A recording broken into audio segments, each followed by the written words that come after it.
Looking for a new high-end mascara without breaking the bank? The new L'Oreal Paris Panorama Mascara gives you a high-end lash look in a premium gold luxe packaging. It's all about panoramic volume and fully fanned-out lashes.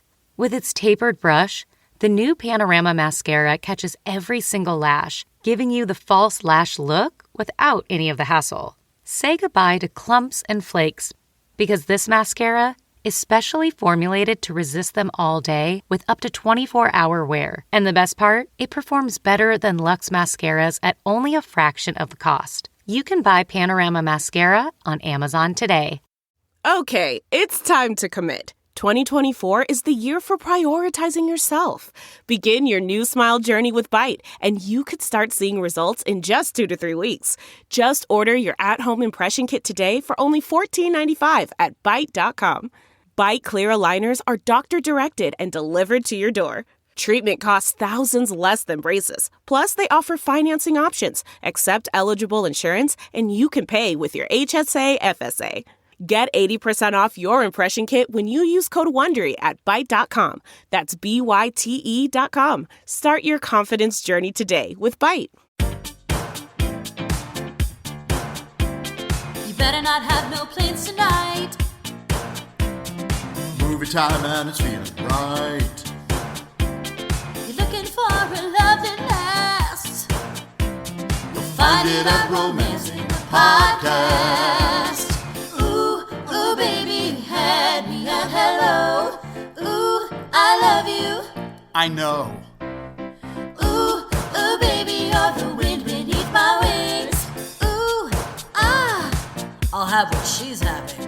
Thank you for tuning into Romancing the Pod. You had us at hello. I'm Paige Wesley. I'm Mikey Randolph. And I'm Todd Schlosser. And this week, I made you all watch Knocked Up. Why'd you do this to us, Todd? I remember this movie being funny when I watched it in theaters in 2007. Right? And I didn't have that same experience today, but it was interesting to revisit what it was like at that time. And I'll say, this movie isn't as bad as other movies we've done that came out at this time. But there's not some great stuff in this movie.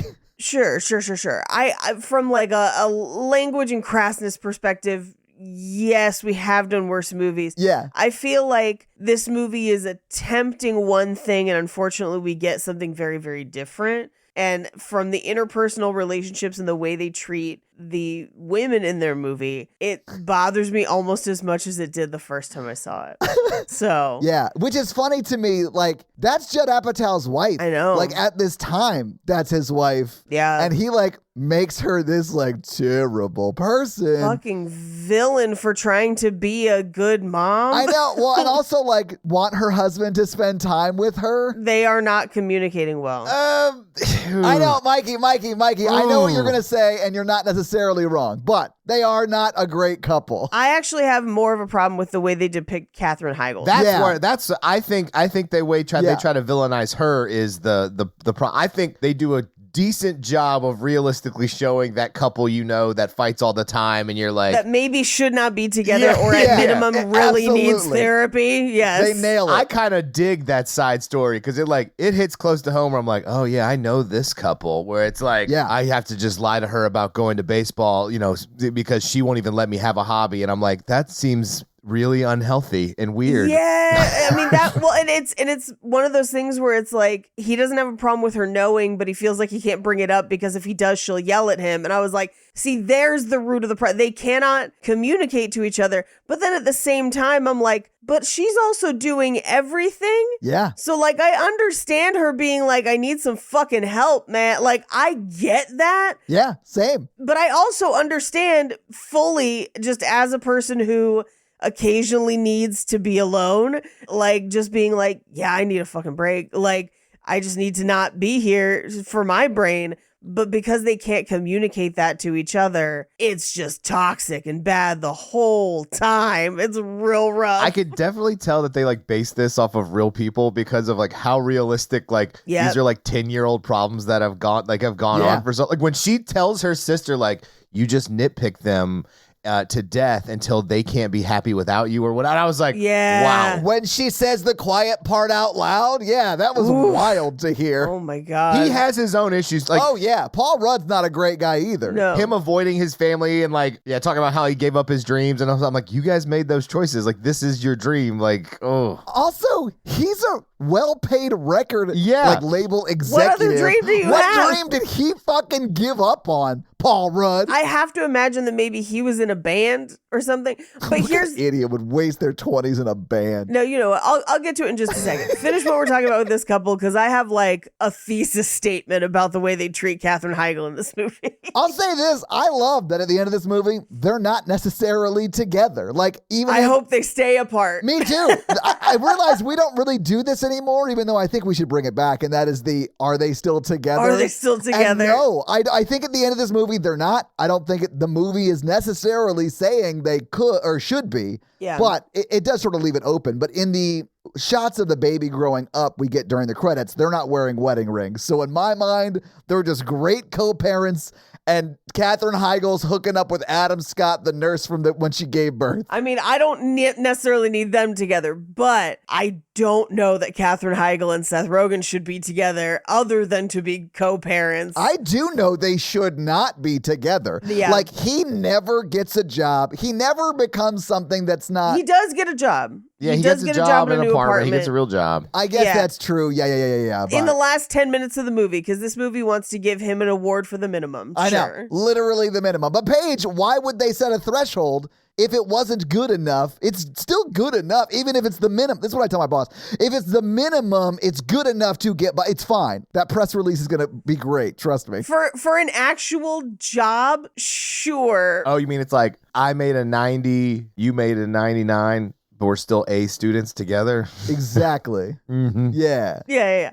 But in this scenario, very different barometer. Oh, no, I agree. Yeah, I don't think Seth Rogen's ever a good guy. He is like, I don't know. I think he's supposed to be 23 in the movie, and they even sort of make a joke about how he looks. I did not remember that I know. at all. That changes everything, though, because Yes. who isn't a monster at 23? That's what I was going to say. 100%. And him living the way he lives in this movie at 23 makes sense. Yes, The whole it does. rest of the movie seems like he's 33. And how old is she? There's no way she would have the career that she has at 23. It's physically impossible time-wise. I got the impression that she was like 26, 27. Yeah, that makes slightly more sense. And just had hooked up with a younger guy at a club. I mean, I guess. But also Seth Rogen full ass looks 33 in this movie. So when he's Leslie like, Mann even says that in the movie. Like, it's so funny. Yeah. He's 23. He looks 33. when he's like, I'm only 23, I was like,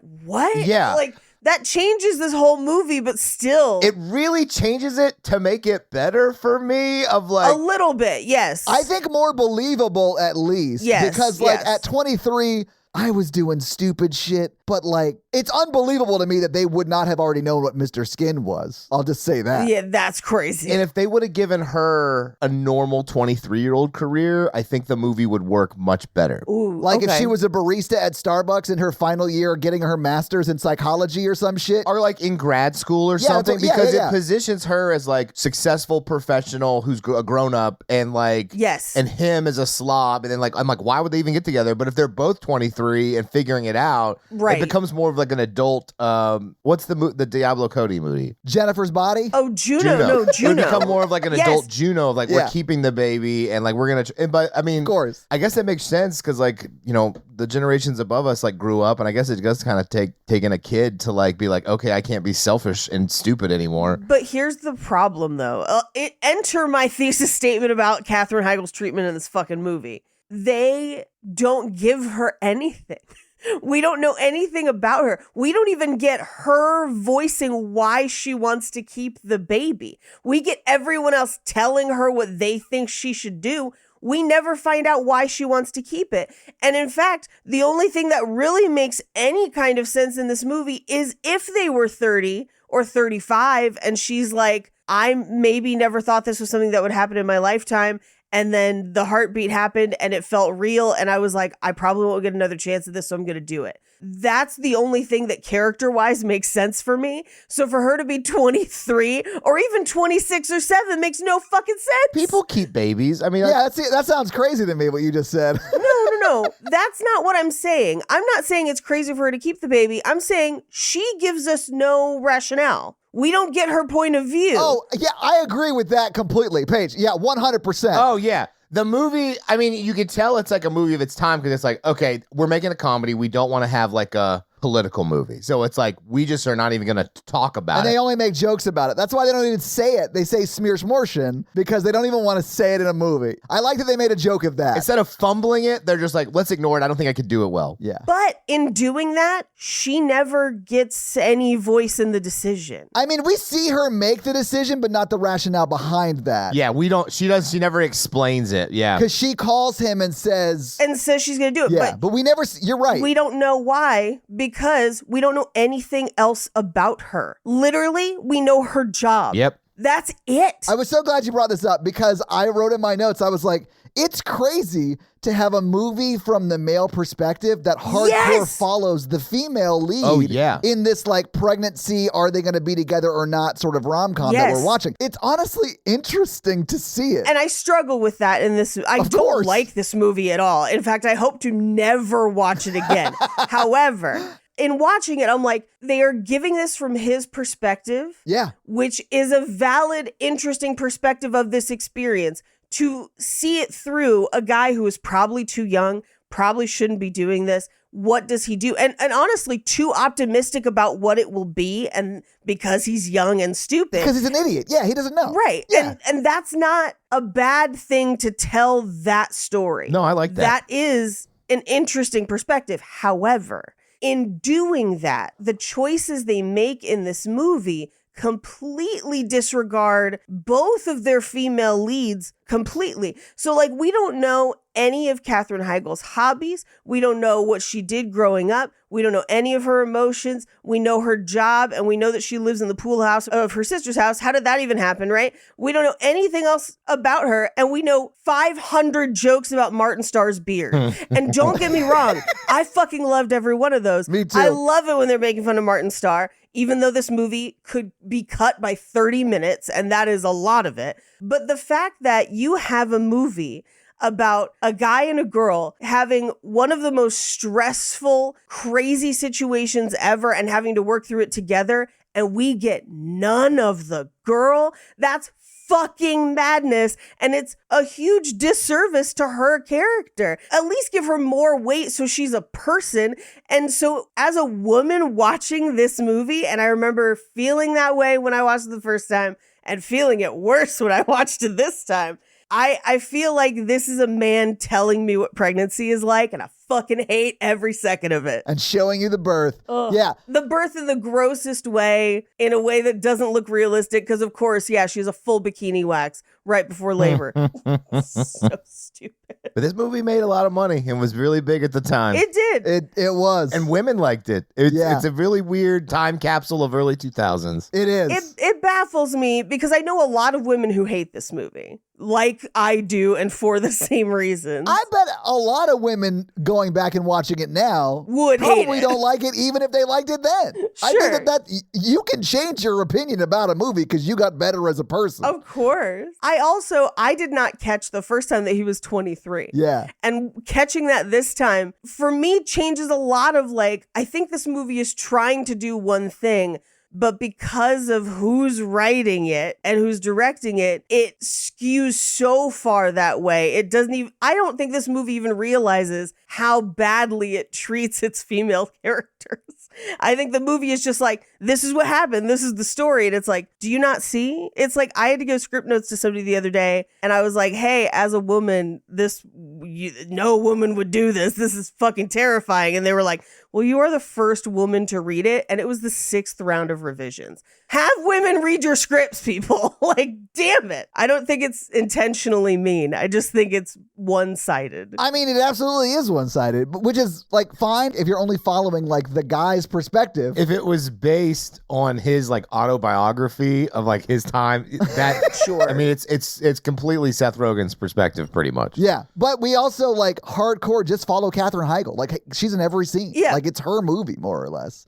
But we never know anything more about her than she gets pregnant and she has a job at E and she likes to go clubbing. That's it. Oh, and hates Doggy Style. That's it. She doesn't even like to go clubbing. She gets dragged out both times. And yeah, and I don't know why she doesn't like Doggy Style. Doggy Style is great. But I feel like this is a kind of a story where it can't just be one person's story. By the nature of the story, it's at least two people's, by the end of the movie, three people's story.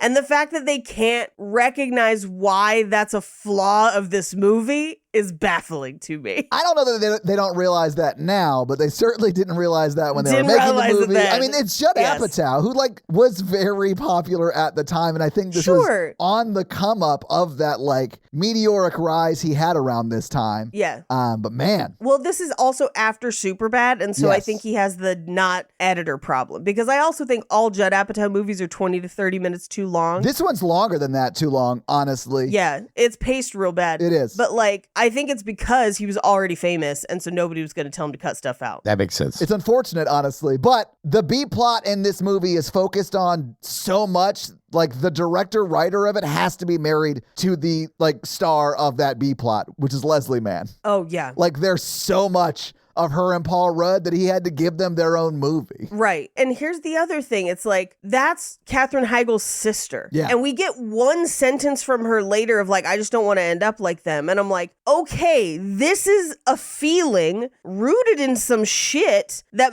maybe would have impacted how you felt about keeping a baby. And we never got to hear it. Like, We do very much hear Seth Rogen say, I know my only job in this moment is to support you. So to support so you. like even the movie is saying that like the guy's doesn't really have a choice here. It's Yeah. the woman's choice. And we don't get to see her make that choice. Nope. It's wild to me. And that's when I wrote crazy. that note. I was like, it's crazy to me that we don't get any of her side of this very her focused movie from his perspective. It's wild, man. It's so wild. And here's the thing, politics aside, abortion up until now, and this movie is set in California, so I guess technically till now, is still legal. Sure. Has been legal since the 70s. She's in Hollywood where like it super happens a lot. And the fact that she does not even like we don't even get scenes of her thinking that through, even if she doesn't choose it. A lot of people don't choose it. A lot of movies don't choose it because it kind of ends your movie.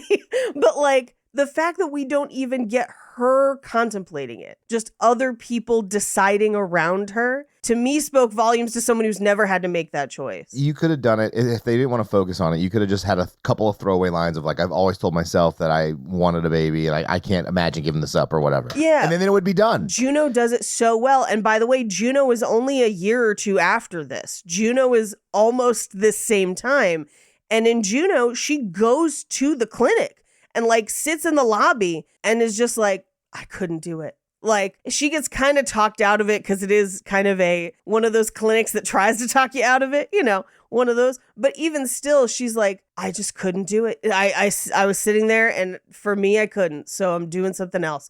That's fine. That's a valid choice. And it would give us some perspective into who she is and why. Oh, we get enough, Paige. She works at E and she likes to go clubbing with her sister. That's enough. That's enough to get this whole female-focused movie off the bat. Yeah, like, Paige. it's so crazy to me. You're asking too much. Watch Juno instead. Juno's the better pregnancy movie from the time. And it's still funny. I do think if this was written by Judd Apatow and his wife, Leslie Mann, we would have gotten more of that. You know, like, I don't know if Leslie Mann writes at all, but like, Well, the bar scene too, I was like, I know that there are bars that I can go to as a middle-aged man and still dance and have fun Yes. that aren't like this. So like, were all bars like Absolutely. that back then? I don't think it's about the bar. I think she sees that club as like, she could always get in because of her youth and like not being able to get in. She felt like she lost her youth. Yeah. That is something that women go through, man. And it is hard, honestly, for everybody. I feel like Leslie Mann probably did have some input into this movie, but in the wrong places, right?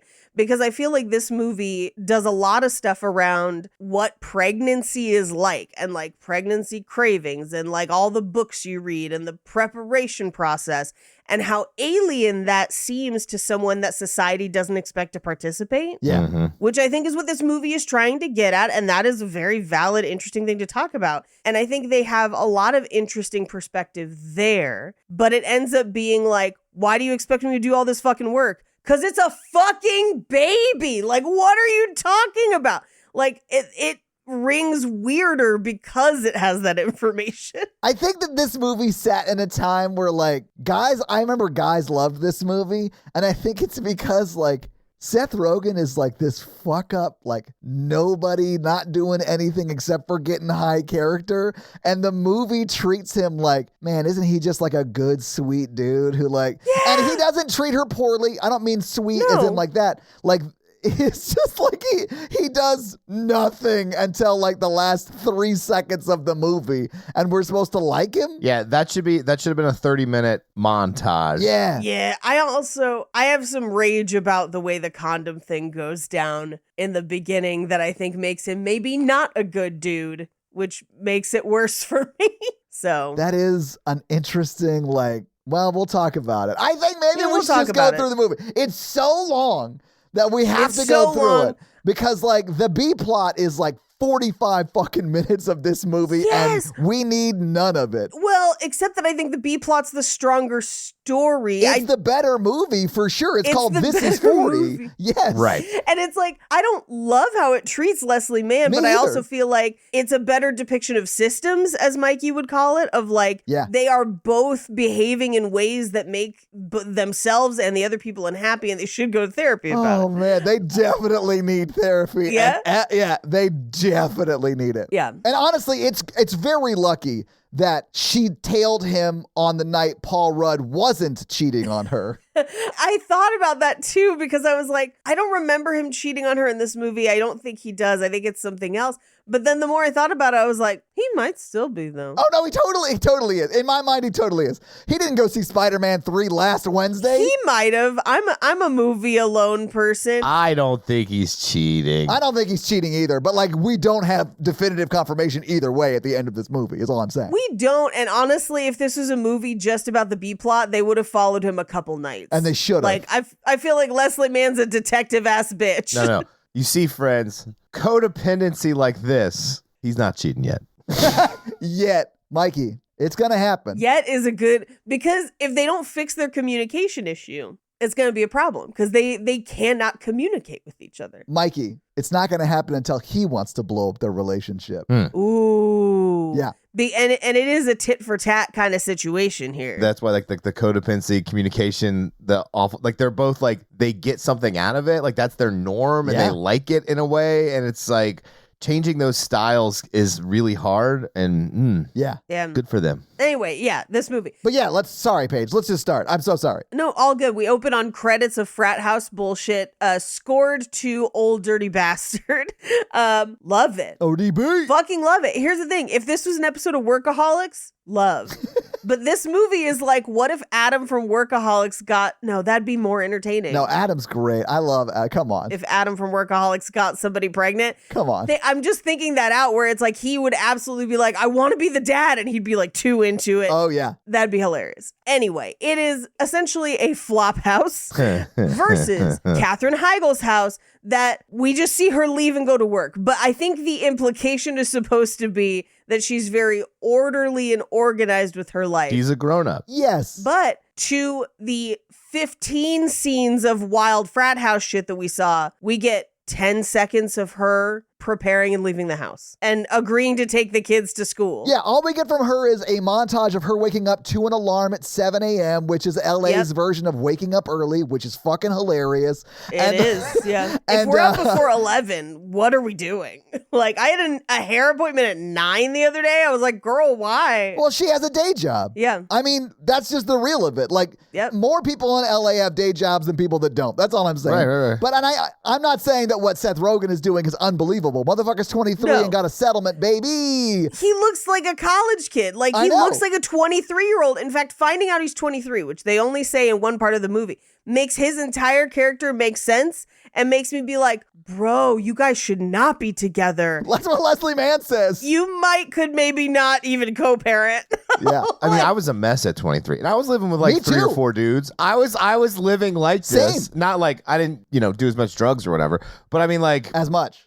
no. I drank though. I mean, but like, and gambled and everything. Sure. But The real drug. yeah, well, Gambling. for me.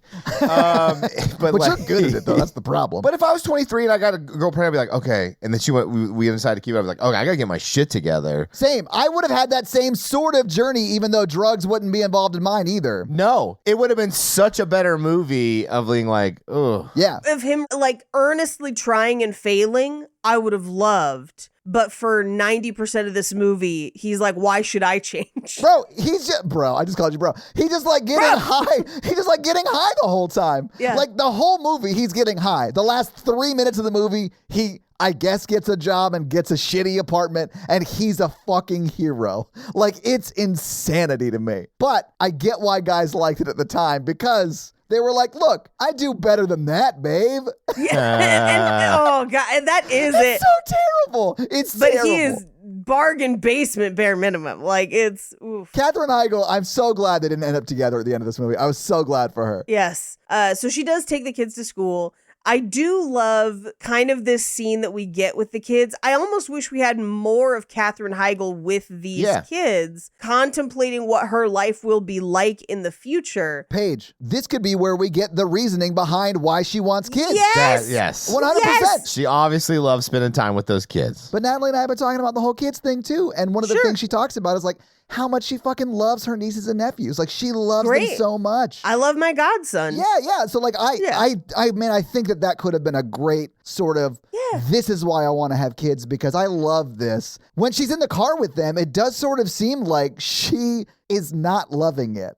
She's like having a hard time. But all it would have taken was that scene and one line or like maybe another scene like this and been like, I love spending time with my nieces. I want kids. So it's like, yeah, especially before she gets pregnant. If she was like, man, I can't wait to have a child or whatever, that I think would make sense. But we don't get anything from her. We don't get any of that. In fact, every time we see these kids on screen, now it is played for comedy and I do love it, but they play the oldest kid as a fucking monster. Yeah. Like that kid might be a serial killer. I love her. She's hilarious. But it's Judd Apatow's kids right there. And they're still acting and they're like in big shit. Like they're great. Yeah. Good for them. Yeah. The oldest one here is so where she's like, I Googled murder and it was just dead bodies. And then later when she describes like where she thinks babies come from, my favorite. I know when they shot that scene, probably both the murder and the where babies come from. Yes. They just said, make up something. Make up And shit. then Leslie Mann knew that she was going to say,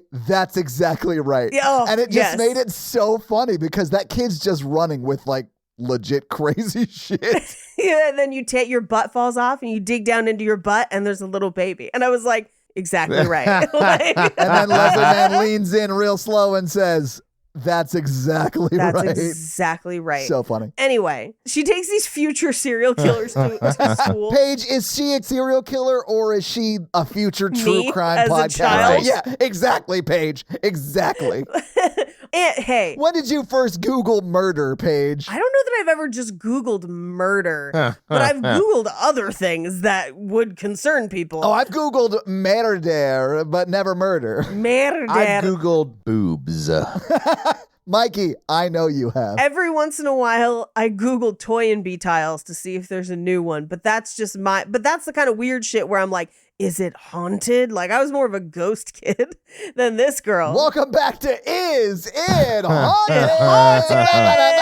Cut it open. Do ghosts come out? Does it bleed? But I was a weird, spooky kid like this. Surprising no one, yes. Yeah. Me. But I also love that they argue over listening to Rent and or Green Day because the movie Rent had just come out like a year or two before this. And Green Day's like super hits album was out because this is my high school, like is when this came out. And I was like, oh man, either one's a winner. Like I was just like, you can't go wrong. Either Rent or Green Day. Good for y'all. Right? Yes. The big Green Day album came came out like right here, right? The American Idiot. American Idiot. It came out in 2004. Oh, yeah, American Idiot did come out a few years before. 07 is when this movie came out. So, yeah, but Green Day was really big at that time, largely because American Idiot. Like, that was a huge album for them. Which I love. It's probably one of my favorite Green Day albums. Yeah. Anyway, we cut back to Seth Rogen's house where they're giving Martin Starr the terms of the bet.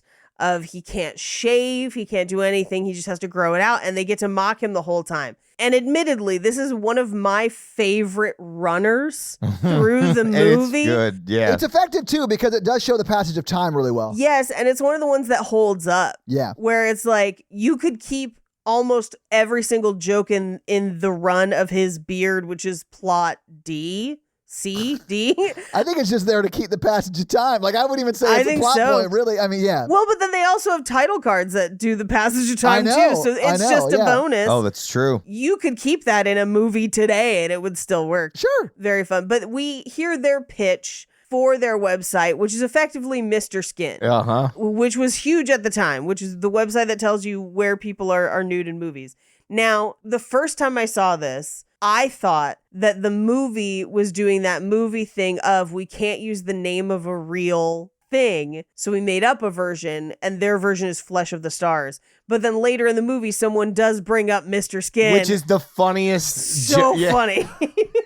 Because then you're like, oh, no. It does exist in this world. And they just never checked to see if it existed. Which, honestly, I would believe from a house full of stoners. Well, but then Martin Starr says, oh, yeah, I saw it a while back. And I just didn't think it was important. Because they're 23 years old. Yeah, they're so dumb. Which I think part of the problem, too, is that everyone playing them is like 30. Because also, like, Jason Segel ostensibly is also 23. Like, I think they're all supposed to be 23. And his character honestly makes more sense as a 23-year-old trying to, like, get with an older lady with Leslie Mann, like, where he's hitting on her the whole time. That's a hilarious 23-year-old, like, role. But none of them appear 23. They all look 33. They all do. Look 33. So old. Yes. Like the only ones that look 23 is like Jay Baruchel and Jonah Hill. Like that's it. Yeah. Everyone else looks 33. But like Paul Rudd and Jason Segel look the same age in this movie to me. Well, that's because Paul Rudd is ageless because he's some sort of warlock. But yeah, it's neither here nor there. But the bet is basically that Martin Starr, they'll pay his rent or he has to pay all of their rents if he shaves. And then later they let him out of the bet. Just for calling Jason Segel the master. The master. Yeah. The master. We cut to Katherine Heigl, who's working on E! News as a producer. But that's how I know she's not 23. Because she would have started with like an internship and rolling calls and whatever. Like there are like steps to getting that job that take too much time for her to be anything less than like 27, 28. Unless she's a Nepo baby. That's what I was thinking. The only way I could justify it is that because we never meet their parents. Yeah. Maybe their dad or mom is high up at the station, or just Paul Rudd being a high-level record executive maybe could get a pull with someone at the, he might have connections or whatever. Because, if she's 23, there's no way she's a producer of fucking on a E! Show or whatever. Yeah, which is what we see her doing is like she is actively the head producer of that segment, if not the show, which is crazy. I mean, she might just be a line producer, which is a little bit below like a head. But either way. I would say as a line producer, she's probably not talking directly to talent of that caliber. Does that make sense? Yeah, no. I mean, it's fucking Ryan Seacrest at his most Ryan Seacresty. Yeah. Oh, yeah. Which I love. I thought he was, this is the first time I've seen Ryan Seacrest and I've been like, nailed it. Love it. You were awesome in this. You seem exactly like yourself.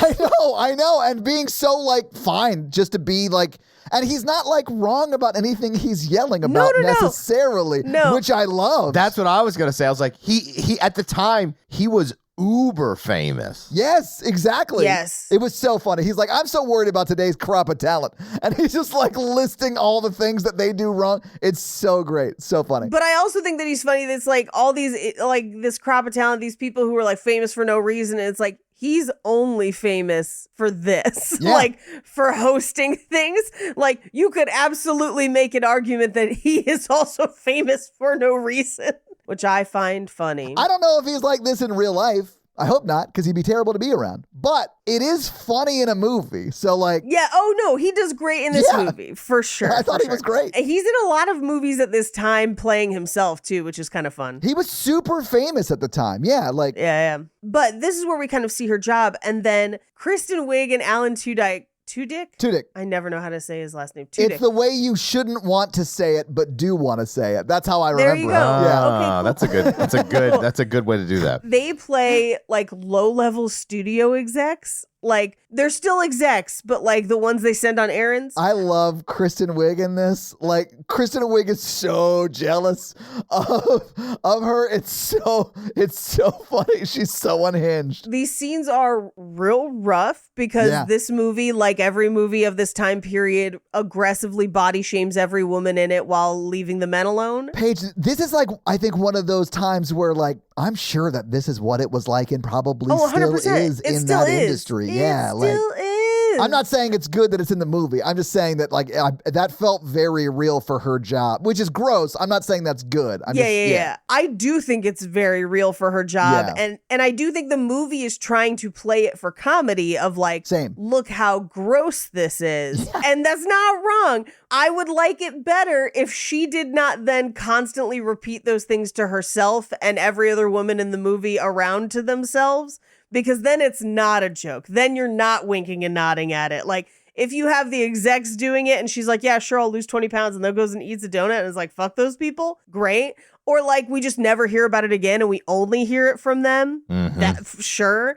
But the fact that like they play it for a joke here and you're like, oh my God, what fucking monsters, even though like they would say way worse. They would fully just tell you to lose weight and be like, hey, it's illegal to ask me that. And they're like, do you want this job or not? They'd be like, cool, we'll hire the 15 other people in line behind you. So in this scene, they're like, we're going to make you on camera talent, which is bonkers because this is never the way it would happen because she's not already famous or not already an actress that we know of. Unless she is and the movie just didn't tell us. Producers become on-air talent all the time. That's like a common path for sports producers and things like that. Not for entertainment ones. Well, I don't know. I mean, I don't know how any of that shit works, but like, I know a lot of people who started out as like in that producer path and then ended up on TV because of that sort of pipeline. But they do have to like submit reels, and it's like, it's not like I'm gunning for this promotion. Like there's a lot of other steps for it, you know? There is. And I would say this way is common in sports and also local news. I would say probably like weathermen and like anchors on the desk and that kind of shit. Yeah. But never. Like would have only hired her if she was already a model or doing commercials or whatever. She is also Katherine Heigl. So like when she does look very pretty. I get it. Yeah. I was like, I kind of get it. Yeah. I mean, she's the kind of attractive that I think someone might be like, hey, do you want to try and be on camera? Sure. I'm not disagreeing with that part. Yeah. Anyway, they ask her to lose weight and she's like, kind of laughs it off a little bit. I think they all make a joke of it, but I think the way the scene plays to me is she's like, yeah, I can do that. Yeah, I can do that. Which is like, not great. Like, well, that's like they made Tina Fey lose like 30 pounds to be on camera at SNL, which is wild because she's already a thin woman, I would say. She's real skinny in 30 Rock too. Like, yeah. I would say it gets better in 30 Rock as the show goes, but like, yeah. But you know what's gross about that is like, as she probably got more control over what she was already creating for the get-go, she then was like, able to be y'all. more of, exactly. That's so sad. Yep. I love Tina Fey so much. Tina Fey, Amy Poehler, I think they're some of the funniest fucking writers to ever come out of SNL. I love them so much. Oh, yeah. Anyway, so she goes home. She tells Leslie Mann about her promotion. And we just get this one line of like, oh, so you could get your own place now. And she's like, well, let's not get too far. Why does she live there? Like, just tell me anything about her life. Bro, if she was the head producer of an show that had Ryan Seacrest on it, like he was the host of that show, just being the head producer of that show, she'd be making six figures easy. She would have so much money. Yeah, she would be doing fine. She's living in their guest house because she likes being around them. Like that, it's that kind of a choice. Yeah. But tell me that. Like, that's the thing is maybe she loves the kids so much she wants to be that close. And maybe that's why she wants to keep there one. There are things you could do to make this movie so much better so easily. Anyway, sorry, go ahead. Anyway, so she and Leslie Mann are going out clubbing. There's a real wild conversation about her walking in on Paul Rudd masturbating. Yes. And hiding it, which I'm like, times have changed, because like the fact that that would be a gross thing and how dare he is nuts to me in a married couple. Like sometimes you just got to take care of some shit. I kind of think they were just like joking about it. Like, isn't that so funny that I did it? I don't think they were like necessarily shaming him for doing it. Sure. No, I don't think they are. But the fact that I don't, and I think this is just time and sensibilities. Sure. Because I'm like, why would he be hiding it in the first place? Unless this goes to him hiding more things. You mean like his girlfriend in Laurel Canyon that lives close to the house he does fantasy baseball at? He's dating Cass Elliot. I don't think that's it. I don't think he is either, Mikey. Truly, I don't. But that just goes back to they can't have honest communications about any topic in their life. Exactly. I think it is because, like, hey, sometimes I'll just be like, I'm going to be in the bedroom because I got to release some tension. See you later or whatever. And it's like, you just tell people, like, if you don't want them to walk in on you. Let me know if you want to help. Yeah, exactly. Yeah. Maybe I do, maybe I don't. Yeah. It's not personal. This has nothing to do with you. Right. It's not personal. It's business time. Business time. Yeah. Hell yeah. Anyway, they go out and we cut to the same bar where Seth Rogen and his friends are talking excitedly about the movie Munich, which had just come out and is a good movie. That movie Holds does up. slap. That movie is great. It does indeed slap. But Leslie Mann clearly has a lot of self-esteem issues. Her character does. Not her personally, I assume. So I read it as like she is having a hard time like dealing with the fact that she is aging. Yes. That was to me felt like the core of that insecurity. I think it's multifaceted. I think it's that. Sure it is. I think it's like, I'm afraid I'm getting old, but I think a part of that is how much of the responsibility she shoulders at home and wanting the independence that Paul Rudd wants. Like, that's why he takes time off to go, do other stuff. He just never considered she might want to do the same, which is part of why the argument happens later of like, don't you think I'd want to go to that or whatever? Because he's not really seeing her as a full person. Because I think in here, it's like, I used to come do this and now I don't really fit in this ecosystem. Like, I'm here to drink, but I can't really hit on people. I can't dance. My identity is so tied to wife and mother. Who am I even anymore? Yeah. And I think that's the underlying piece of it. And it is showing as I'm too old and I will never be able to regain that kind of independence because of how old I am. Which is not a bad thing necessarily. It's just people grapple with it in different ways. I think men go through something similar in midlife, and that's like the quote midlife crisis. Yeah, I'm in that. Many of us are, my friends. I do also love that they can't get the bartender to give them drinks. It's just too crowded. You're not paying attention to them. And I do love that Seth Rogen is like, you're going to feel real stupid when you realize I'm Wilmer Valderrama. So funny. But eventually he just like leaves money out and reaches behind the bar to get beers because otherwise they're not getting any service. Right. I do love because it's Judd Apatow and a lot of these people are comics that he says, I tried it once at the Comedy Store and they punched me in the ear. Yeah. And I was like, oh, that would fully happen. Yeah. Like I would never, like even in Beyonce's America 2024, I would never try to reach behind the bar at the Comedy Store. Like they will absolutely punch you. As someone who's played the Comedy Store page, which is the coolest sentence I'm allowed to ever say, and having bought drinks at the Comedy Store for my girlfriend, now fiance, thank you very much, who was there with us, I thought I might get punched in the ear just because I didn't order correctly once. once. You were there. Yeah. Yeah. Although a bartender was great. She was just giving me shit, and deservedly so. But like they don't mess about. No, they do not mess about.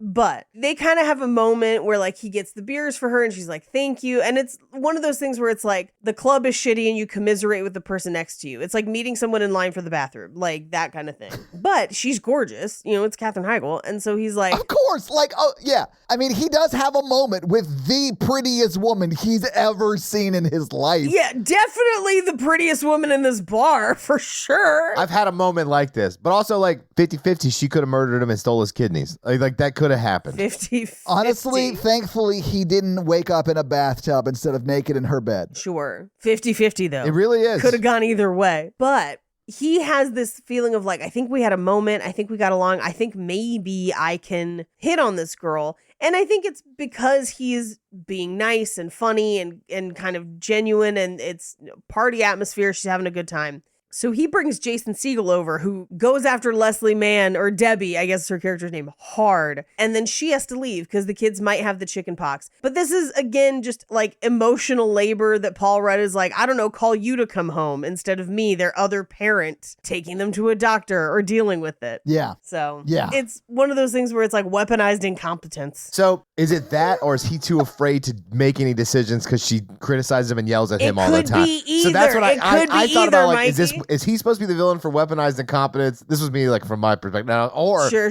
Or is he so scared to do anything he has to call her for permission for everything? I don't know. I mean, I feel like there's enough evidence to suggest that it could be either, because I feel like we do see him weaponize incompetence a bunch, but then we also see her micromanage. Or did she weaponize his incompetence to be in control of the relationship? Well, is it that, or has he been weaponizing incompetence for so long that she has overcompensated and is like, I just have to fucking do it because you can't do shit. Yeah, we don't know. But it's an exciting thing to unpack and as a therapist.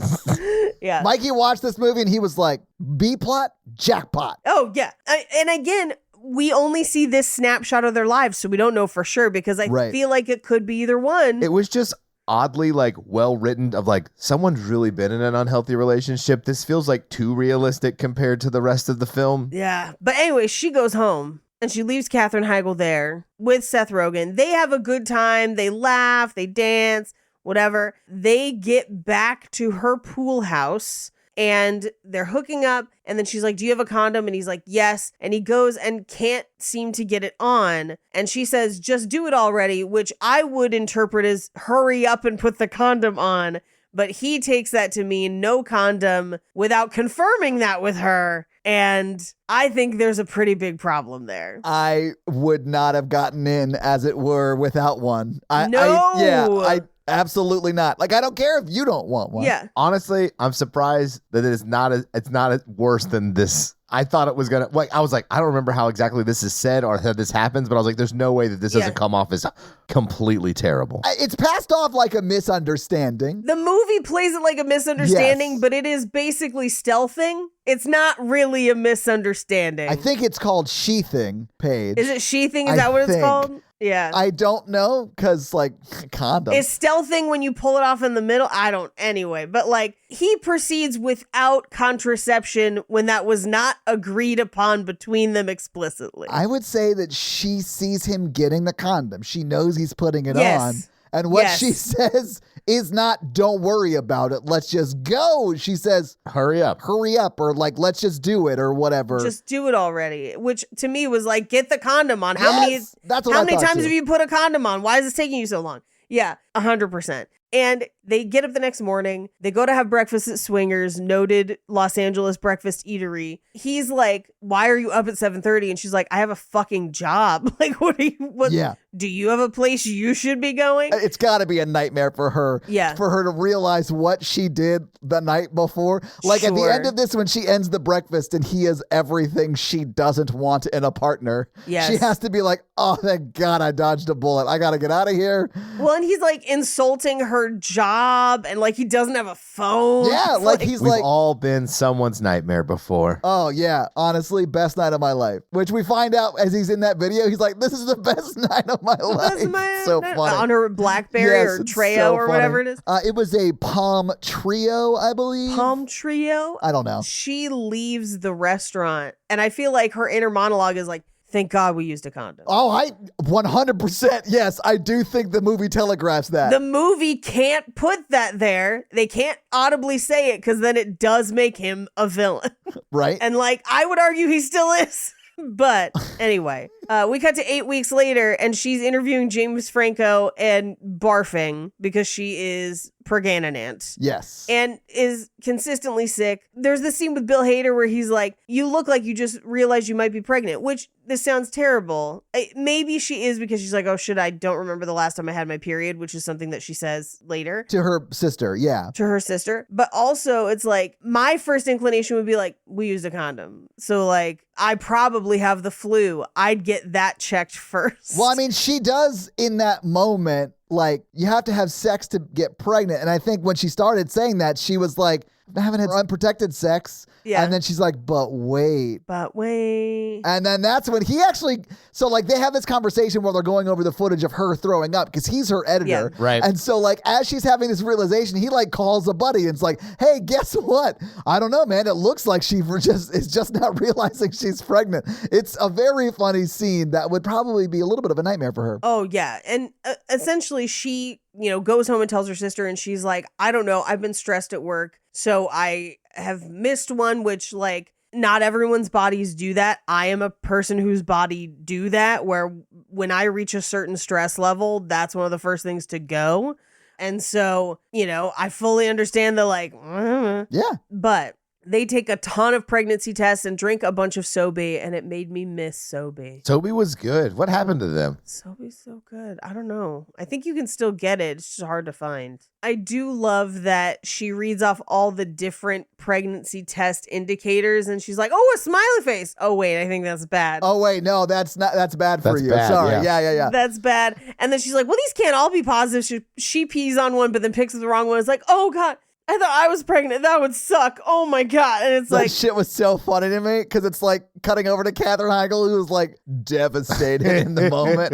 Yeah. So funny. She's like, oh, thank God it's not me. It's such a funny moment. it's wild. So they go through this kind of roundabout, the two of them, where her sister's like, you've got to call him. And she's like, I should maybe wait to see a doctor first. And like, I don't want to call him. And there's a part of me that's like, yeah, go see the doctor first. Like, Sure, yeah. technically, you never have to contact him again. I mean, If you don't want to. and perhaps shouldn't have. I would be very mad if that happened to me. I know. I'm I would be sure. upset too if I had a kid out there I didn't know about and didn't learn about until like they were 18 or whatever. That would be devastating for me. Sure. I feel like she's got a lot of reasons to do it, though. I'm not sure Like- that kid. Well, I mean, who knows? Who knows? He does start to set his life on a better path at the end of this movie. Potentially, yes. And if he can hold to that, I'm sure he'll be a great present co-parent for her and her future husband. I don't think this would happen to either of you. I think she might look at it and be like, oh, yikes. Oh, yeah.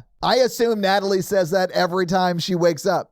Just like, oh, yikes. Oh, yikes. Ugh, I guess. All right. Aw. Because we also don't get a conversation of her. She calls him to say that she's keeping it. She doesn't discuss his involvement at all. Because she could have also been like, I'm keeping it. You can be as involved as you want, but Yeah. I'm doing this on my own, which also could have been an option. But anyway. Before we jump to that scene, I just had to point out that when she calls him, he is like, oh man, I hit it so good 8 weeks ago. She's begging for more. No, Yeah, it no. wouldn't be 8 weeks if you were good at all. This is definitely a pregnancy thing, like 100%. But he's 23 and high, so he's an idiot. Also, his friends, just by the end of the call, are all in various like pseudo sex acts. It's hilarious, but also like idiots. Idiots. 23-year-old. Yeah, exactly. They're just shouting through the phone call at one point where he's like, she like it the way you dictate. I was like, why is this the one thing making me laugh in this movie? I don't think this is a great movie, but there are a lot of very funny moments in it like this. Sure. Yeah. Again, the runner about Martin Starr's beard gets me every single time they do it. So It funny. is very funny. Yeah. But they go out to dinner at a super fancy restaurant and she's like, hey, by the way, I'm pregnant. Before she gets to that, she's like, so tell me about you. And he's like, well, I'm here illegally. I got hit by a postal truck. I got like $14,000 and that's lasted me 10 years. I don't know how he has lasted that long in Los Angeles on $14,000. It was 2007, Paige. Even then, because I moved to LA in 2009, so only like 2 years later. And I have to imagine that like they have some crazy rent control, and because there's so many of them, they're maybe only paying like $100 a month each. That's gotta be or it. something like that. When he said, I hope they don't condemn the house, I was like, man, this Yeah. house must be terrible. Like, Oh yeah. we don't see that necessarily on screen, but like, I've been to houses like that. Let me give you some insight, though. This is Los Angeles, or he lives in Northridge is what he establishes, but still like LA adjacent. Sure. And when I moved to LA in 2009, a friend rented half of a closet for $400. And it was half of a closet in a building that did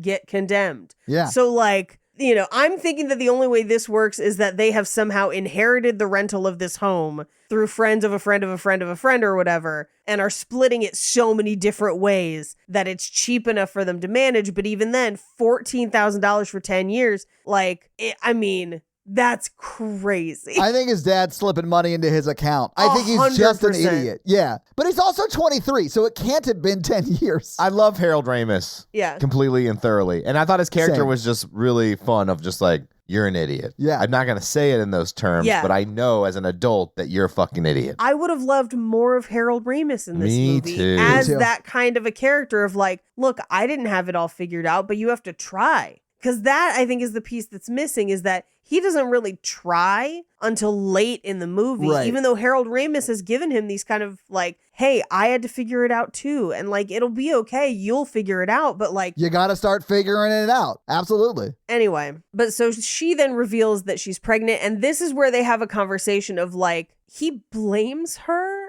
for not noticing that he didn't have a condom on. Yeah, I believe they refer to it as gaslighting, Paige. That was the craziest thing I'd ever heard. I was like, are you fucking kidding me? What are you talking about? Yeah. Like, there's a reason that there's a whole category of sexual assault based around people not being able to feel whether there is a condom or not. Because, like, I know it feels way different for y'all. I am here to tell you, blindfolded and stone cold sober, I don't know that I could identify if there was one or not. Like, if I didn't see somebody put it on, I couldn't officially tell you. So, like, that was wild to me. I sort of chalk that up to me like blaming Natalie. If it would be like her blaming me for her not taking the pill or whatever. Like, it doesn't make any sense that that's like the condom is like your responsibility, bro. It goes on your dick. Not only is it your responsibility, but I'm just like, do you not understand the mechanics of what's going on? That, like, to understand why she would have never known if you didn't say something like, I don't think What? that this movie had a woman-themed thought in its head once. And, like, yeah, of course yeah. not. Of course it didn't think about that. or just person with an insertable. Oof. Oof magoof.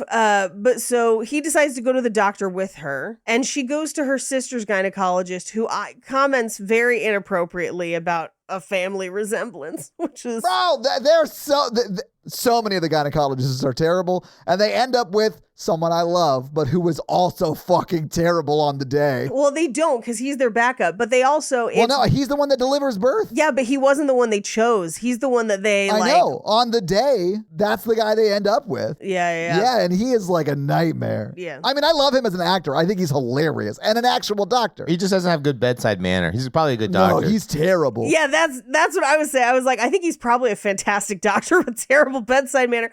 But the thing that blew my mind is that they interview 5 different gynecologists in this movie in the next few scenes, and only one of them is a woman. That checks out. Only one. In fact, that's the only time this movie even begins to maybe scrape at the Bechdel tests. Oh, yeah. I mean, And I know there are male gynecologists and some people like them and have great ones. I'm not saying that's not possible. I actually think, Paige, this movie passes the Bechdel test, and that's not me saying it's good, but because of Leslie Mann's B plot and her talk about aging outside the club after Greg T. Yeah. Robinson is like, I would destroy you. But it's in the context of men wanting to fuck her. I know, but it's talking about her insecurities. I don't actually know exactly if that would pass it, but I bet if it does, that's the scene that makes it pass. I'm not saying it's good, Paige. I wouldn't qualify that as passing it at all. Maybe her talking to her daughter about where babies come from. Potentially. That might pass it. Yeah. But I mean, that was wild to me that they were like multiple gynecologists, only one's a lady. And I was like, what? Like, So, and they only bring in the lady gynecologist to make a joke about even she doesn't know where the vagina is, which to me was insane. that was But yes. infuriating to me. Yeah. That joke only works if you have never seen a vagina and or anus together. Because the joke is that she keeps putting it in the wrong hole. Really? In stirrups? No. Like, that's not, they don't look remotely alike. They're in 2 very different places. And the fact that they only interview one doctor who's a woman and she's the most incompetent Right? is even more insulting. I know. That's what I was saying. I agree. What are we doing? It's insane. It's crazy. Anyway, in this scene, it's still the original gynecologist who is commenting on how her genitalia looks like her sister's. Creepy. But he tells them that she's like 8 or 9 weeks pregnant. And he's like, I'll go make a picture for you. And then Katherine Heigl openly sobs in this scene, which again makes me feel like she doesn't want this. So why does she keep it? Like, we don't have an indication of her wanting this, and yet she keeps it. So I don't know. I definitely understand why you might cry on the day in this way, because these are not happy tears. Like, I could see you crying either way, honestly. Right. Depending upon your situation. But as the audience, I know, need Paige, to know. I know, because she is crying in a way that's like, oh, she's devastated right now. You know? Yes. So it isn't like Mikey and I would cry on the day that happened or whatever, you know, like it's I can understand happy crying, sure. Yeah. But like, I need some download of this crying scene from her at some point of like, I was overwhelmed in the moment, but the more I've thought about it, X. Something. Mm-hmm. Yeah. Some thought. Give her a thought. Yeah. Anyway. Thus begins the montage of everyone else telling her what she should do. Yeah. We first go to Seth Rogen's buddies who think you can't get pregnant with a woman on top. That is not true. That is aggressively not true. It's gravity, Paige. It's idiot. It's gravity. Yeah, it falls back down. I knew somebody who thought you couldn't get pregnant if you had sex in a shower. I mean, I've had sex in a shower and I have 0 kids, so I can't refute it, but it seems to lack scientific evidence. His claim was A, gravity, and B, water to like wash things away. And I was like, no. I love nature's purifier. I didn't need you to, but I loved when you said he. I was like, yep, it was a he who thought that originally. Of course. It was. Yes. Yeah, of course it's a he. What are you talking about? Was it a 23-year-old he? Because that's like some shit I probably would have believed. No. Like, no, gravity, it makes sense. This person was so old that I was like, you're doing a bit right now, right? Like, you're saying this as a joke. No, if you don't want to have sex, the water's got to be hot. You have to have sex in a hot tub. So it just curdles everything. But even that, I know plenty of people who've gotten pregnant in hot tubs. It happens. I was joking. I mean, heck, maybe not in the after movies. Anyway, this is where Jonah Hill suggests abortion, but they won't even say the word. Schmishmortion. It is one of my favorite setup punch jokes of the movie where Jay Baruchel is like, no, this is beautiful. I'm going to help you rear your child. And Jason Segel goes, keep him away from the kid. He wants to rear the child. And it gets me every time. It's just such a, like, 1-2. So much of this movie does feel like we're just watching those group of guys riff in a room. Right. And he took the best takes. But that is a very funny moment. Like, I like it. But there are so many other moments that are like that are very funny. Yes. But it just feels like you're just cutting up with your friends. I liked it. But I do think, as funny as those parts are, because for me, those are some of the funniest parts of the movie, it's just robbing us of time with main characters. Where it's like, it then just becomes a movie about him and his friends and how dare she have a baby in the background. How dare she have a baby in the background? Nobody puts baby in a background. I mean, that is sort of what's happening. It's like if while you were in college, one of your friends got his TA pregnant. Yeah. And what your life would be like witnessing your friend go through that, because you would get none of her side of it, but all of his side of it. Right. But if that's going to happen, we have to literally see none of her side. Like, we have to only see, like... I know, but in this movie, we aggressively only get her side. Yeah, but none of her emotions. You know what I really loved in this movie, Mikey? What'd you love? There weren't any scenes that people were preparing food and it was like just taking forever. You know what I'm saying? I wish there was a solution to that. There's got to be a better way, Mikey. I feel the same way, where sometimes meals are hard to cook and prepare for consumption. You know what you should do, Mikey? You should get some Factor meals. Factor meals? Boom! Factor ad. Gotcha. This bit is only funny to us the night we recorded all of these together. I feel like we weren't good at hiding this one. They call me a 2-minute man because I only eat Factor meals and they take 2 minutes to prepare. That's why they call you that. Listen, you should sign up and save. We've done the math. Factor is less expensive than takeout. And like, Factor meals are at least dietitian approved. I can't say that for the takeout I had delivered tonight. Todd, Factor Fiction. Does Factor only have dinner options? I actually know this one. Fiction. It's fiction. It is. They have other options like pancakes and breakfast and midday bites and more. Midday bites, a common phrase for things. Midday bites. Mikey, I love that they're going to hear you at this level of energy, and then we're going to cut back to a Romance in the Pod episode where you're like hella low energy. I'm going to love it. Okay, but while you're super high energy about factormeals.com, tell them where they should go, Mikey. They should go to factormeals.com/romancingthepod50 and use the code romancingthepod50 to get 50% off. That's code romancingthepod50 at factormeals.com/romancingthepod50 to get 50% off. That's really close to a majority off. It is very close to it's 50%. It's half, Mikey. It's half off. Half off. Remember in 2018 when Border Patrol separated thousands of refugee kids from their parents and then deported the parents back to their home countries, all while keeping the kids in the United States? Well, believe it or not, 6 years later, there are still hundreds of families who haven't been reunified. And although we as a community might feel hopeless at times, I recently learned about an organization called Al Otro Lado, which works to reunify families. They provide holistic, legal, and humanitarian support to refugees, deportees, and other migrants in the U.S. and Tijuana through a multidisciplinary, client-centered, harm reduction-based practice. Since 2018, they've reunited over 100 refugee families ripped apart by Trump's zero-tolerance policy. Once reunited, Al Otro Lado helps each family to find legal representation, housing, and the counseling that they need in order to heal and get back on their feet. Imagine having your child ripped from your arms and never knowing when you would see them again. We can't let family separations go on. If you're like me and you believe that all families belong together, then join me in supporting Al Otro Lado and donate today. You can find the link to donate to Al Otro Lado in the description of this episode, or go to gum.fm/charity and donate today. You can also consider volunteering with the organization, which offers opportunities that are both in person and virtual. The best way to get involved is by filling out an application on their website at alotrolado.org/volunteer. Again, that's alotrolado.org/volunteer.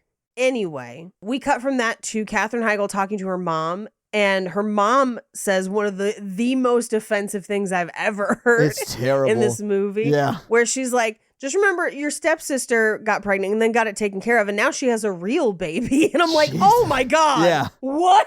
That is a wild thing for a heartless person to say. I mean, and we only see her mom one other time. Like, this is the only line she has. For good reason, I guess. Yeah. For good reason. They were like, God, we can't get her on camera anymore, please. Arguably the best one, which is Harold Ramis, where he's like, I can't wait to be a grandfather. And yeah, this isn't the vision for how your life would go. This isn't how I expected my life to go when I had you, but I'm so excited for this to happen, and we'll work on it, and you will learn to be a father. And the only downside of having this incredibly good, earnest scene in this movie is that he takes none of the advice. I know. I actually really do love Harold Ramis being like, you're the best thing that ever happened to me. Like, I love seeing that sort of like father-son conversation. And I also did love how Seth Rogen responded to it. He's like, that just makes me feel sorry for you.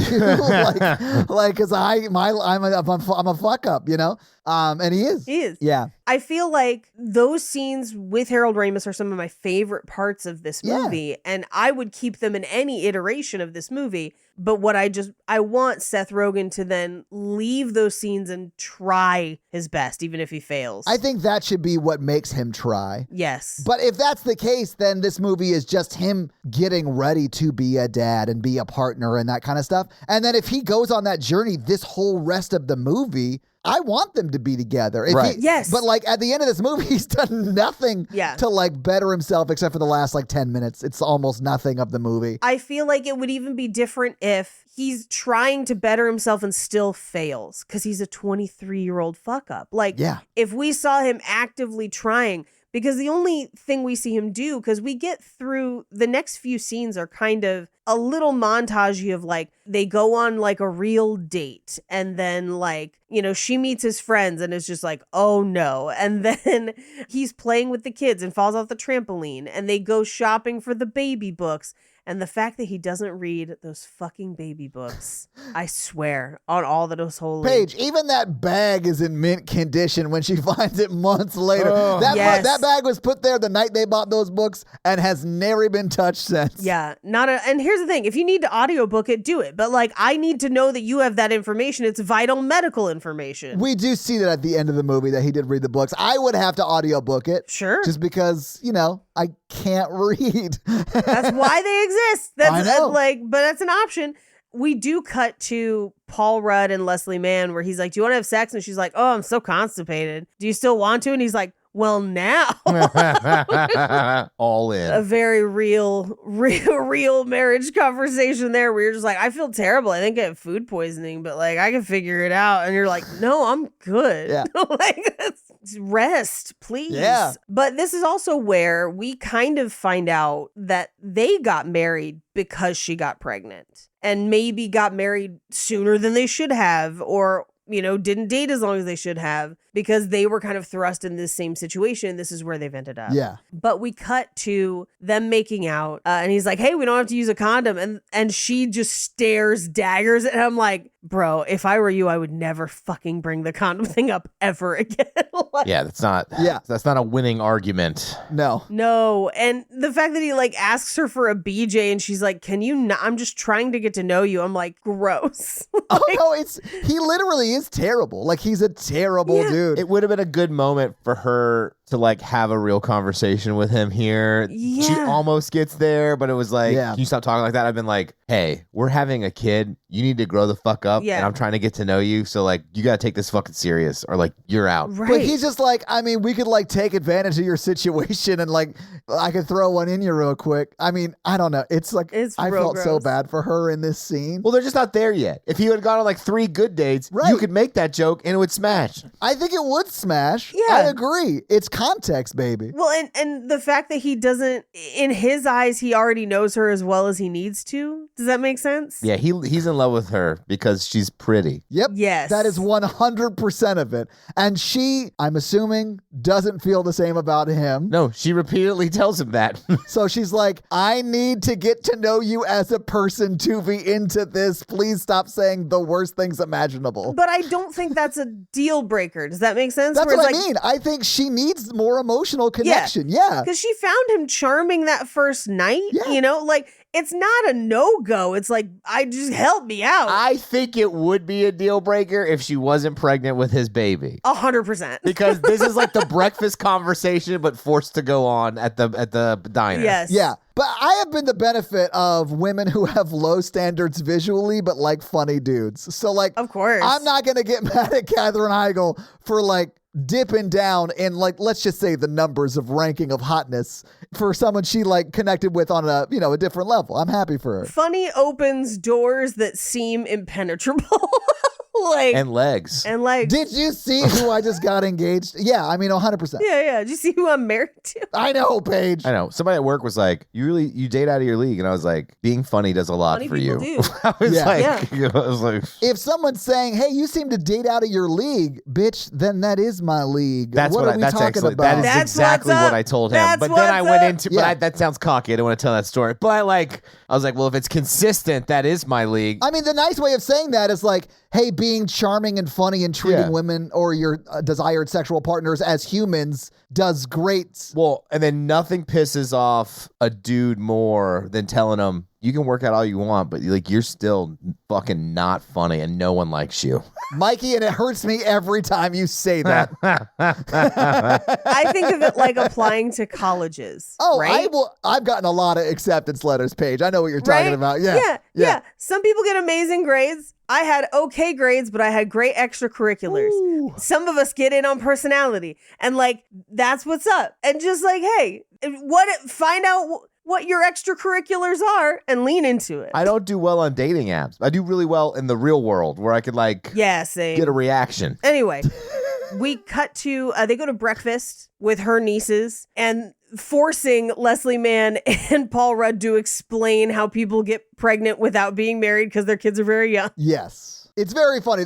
We talked about this scene earlier. Yeah. This is where Judd Apatow's oldest daughter acting in this scene describes the craziest way to get a baby. And then Leslie Mann's like, that's exactly right. Please don't ask me this for 3 to 5 more years. Well, it's just like the egg falls down and cracks through your head into your body and there's blood everywhere and your butt falls off and then you dig through your butt to find a little baby. I read that in a book, though. Yeah. Yeah, I was like, yeah, isn't that in What to Expect When You're Expecting? I think it's actually in What to Who Spect While Who Specting by Dr. Seuss. Yeah. If you really want to piss off the other gender, if someone asks you where a baby comes from, I just say, I don't want to ruin the mystery.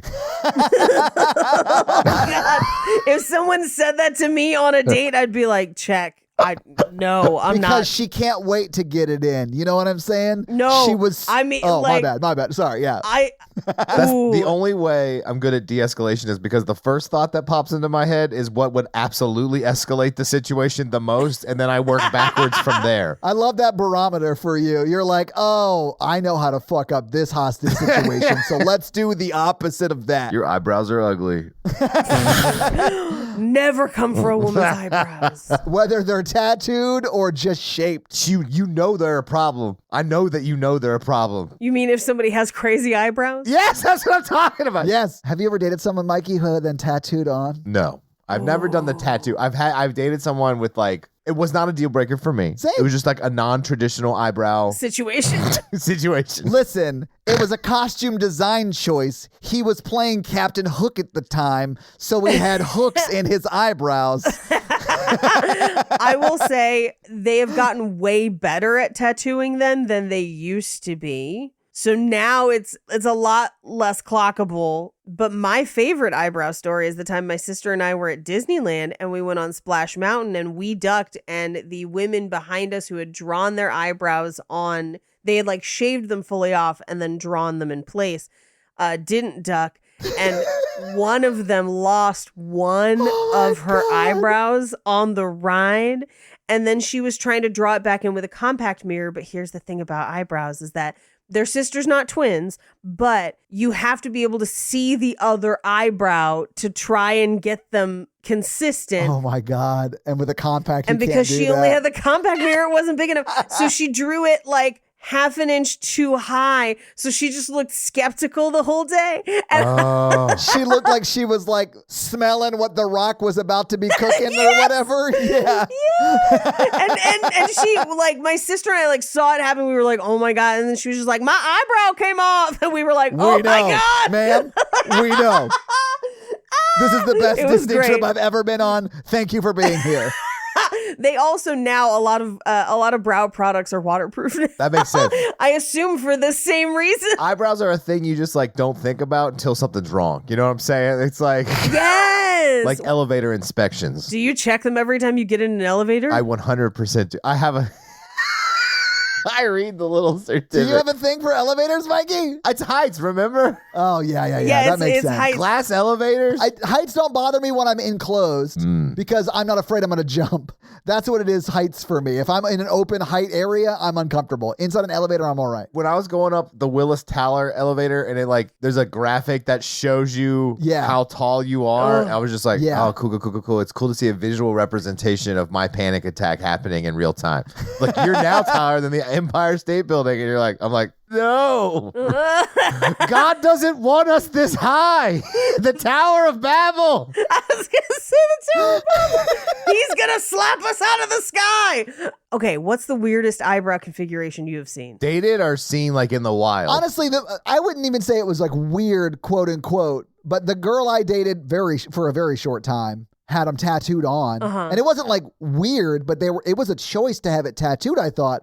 Because then you can't do like, I want to look quizzical today. Like, I don't know. But like, it was fine. It certainly didn't bother me. I've seen some weird stuff in the wild. The girl I dated, she had like bigger, bushier eyebrows, which didn't bother me. Oh, what I wouldn't give. Didn't bother me. But it was pretty big. I feel like if you've got the bushy eyebrows and you shape them right, oh, that's a look. You can rock it. I got bushy eyebrows, man.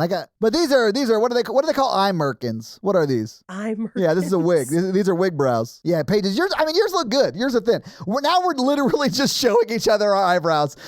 Yeah. No, my eyebrows have a great shape. They're just not quite as full as I'd like. So I'm usually just like keeping the shape and just making them darker. I'm on her Instagram now. It seems like she's done some better stuff.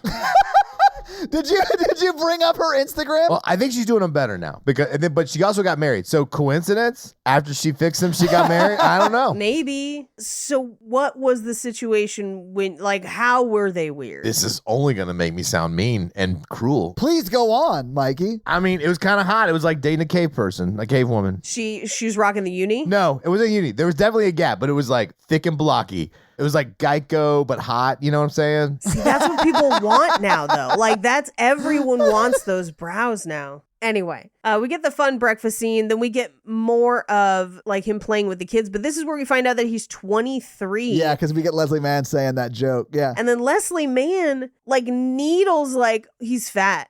How much bigger is he going to get? Your kids are going to be overweight. And just like, oh. Literally says he has bad genes, Paige. Yeah. I was like, calm down, blonde. Talking about genes this way.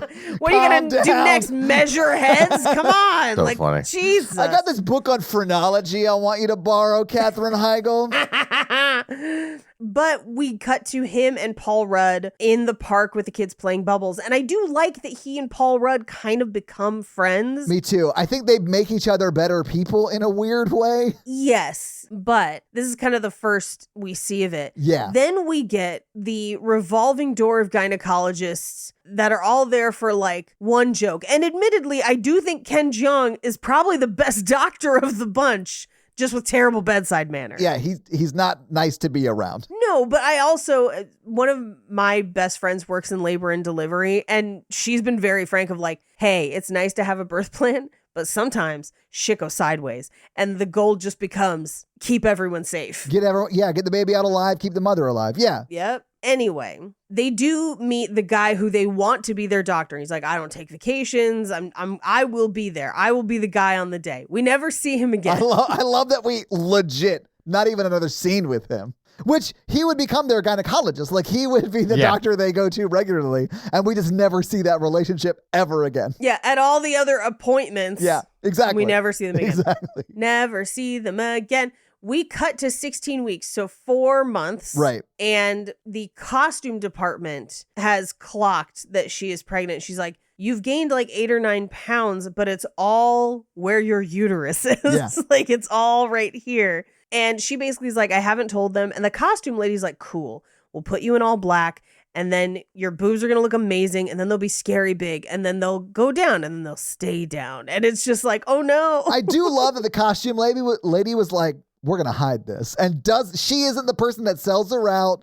Like she keeps that secret. I love that about costume lady. Costume ladies are magicians. Yes. And even like my stylists, amazing, where like they will say like, no, we're going to pick this and this and this and this. And you put it on, you're like, motherfucker. Yeah. Can you dress me every day? Like, this is crazy. And the thing is, they can, but it's very expensive. It's so expensive. It's so expensive. They're happy I can't to do afford it, that. but it's very expensive. Anyway, we cut back to the house where he seems to be like they're kind of staying over at each other's places. And this is all kind of them getting to know each other better, but it's mostly just her adopting his hobbies and him getting to know Paul Rudd. But this is where Paul Rudd and Leslie Mann get in the argument about the sex offender website, where he's like, you're so concerned about everything. And she's like, you're concerned about nothing. So I have to be concerned about everything. See, it's a system. They feed into one another. It's the toxic circle that swirls around like a hurricane. It is. It's terrible. I would say drain. Drain. Like Saltburn. Ugh. Still haven't seen it, but know too much. Like, ugh. This is the first place where he's like, oh, I've got to go see a band showcase in the Valley. So this is the first time he's like dipping out for something confusing.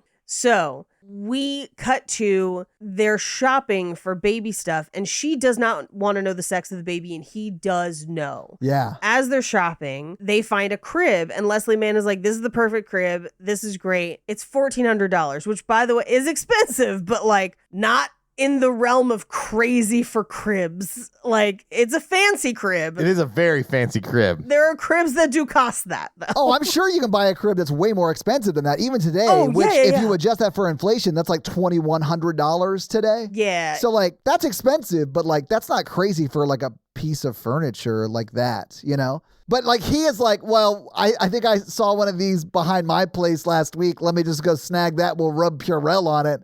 And so Leslie Mann's like, let me get it for you, because that was a terrifying sentence to hear us stated aloud. Yes. Well, and so here's the thing, too. It also depends on if your crib then also converts into a bed. Like a baby bed? Yeah. Yes, because a lot of times it's way more expensive for that, but that means that you only have to buy that one piece of furniture for years, right? And that one may be that. Yeah, I don't know. I think it is, honestly, like given the sturdiness of it. Anyway, Leslie Mann offers to buy it for them. Great. But as they're leaving, they run into some of Allison's friends who didn't know she was pregnant. And she kind of hides Seth Rogen a little bit, where at first she's like, oh, this is my friend. And he's like, no, we're having a baby.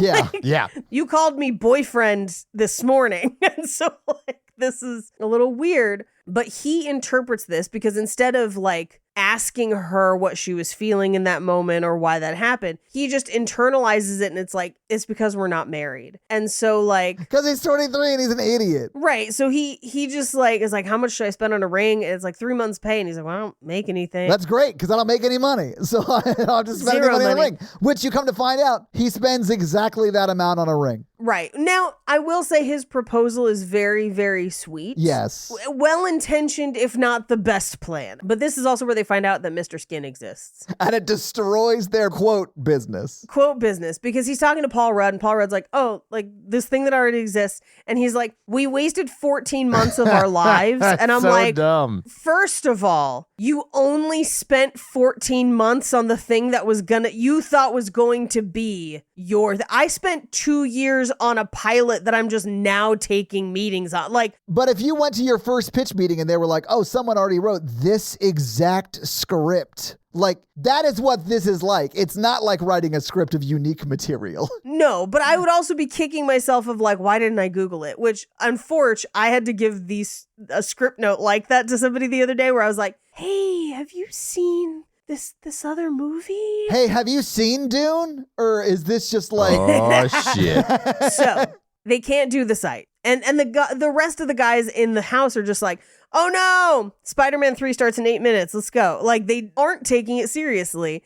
And so I think Seth Rogen was like, oh, this was the thing that we were going to do. And it's like, no, we're just getting high and watching movies with tits in it. Like, no, none of us are that broken up about it. But we cut to him proposing to her with the empty box. And he's like, I picked the ring out, but I can't afford it. And one day I will give you a ring that you deserve because I'm in love with you. And like, I do love the conversation they have here because she's like, I love you too, but I don't know what that means now.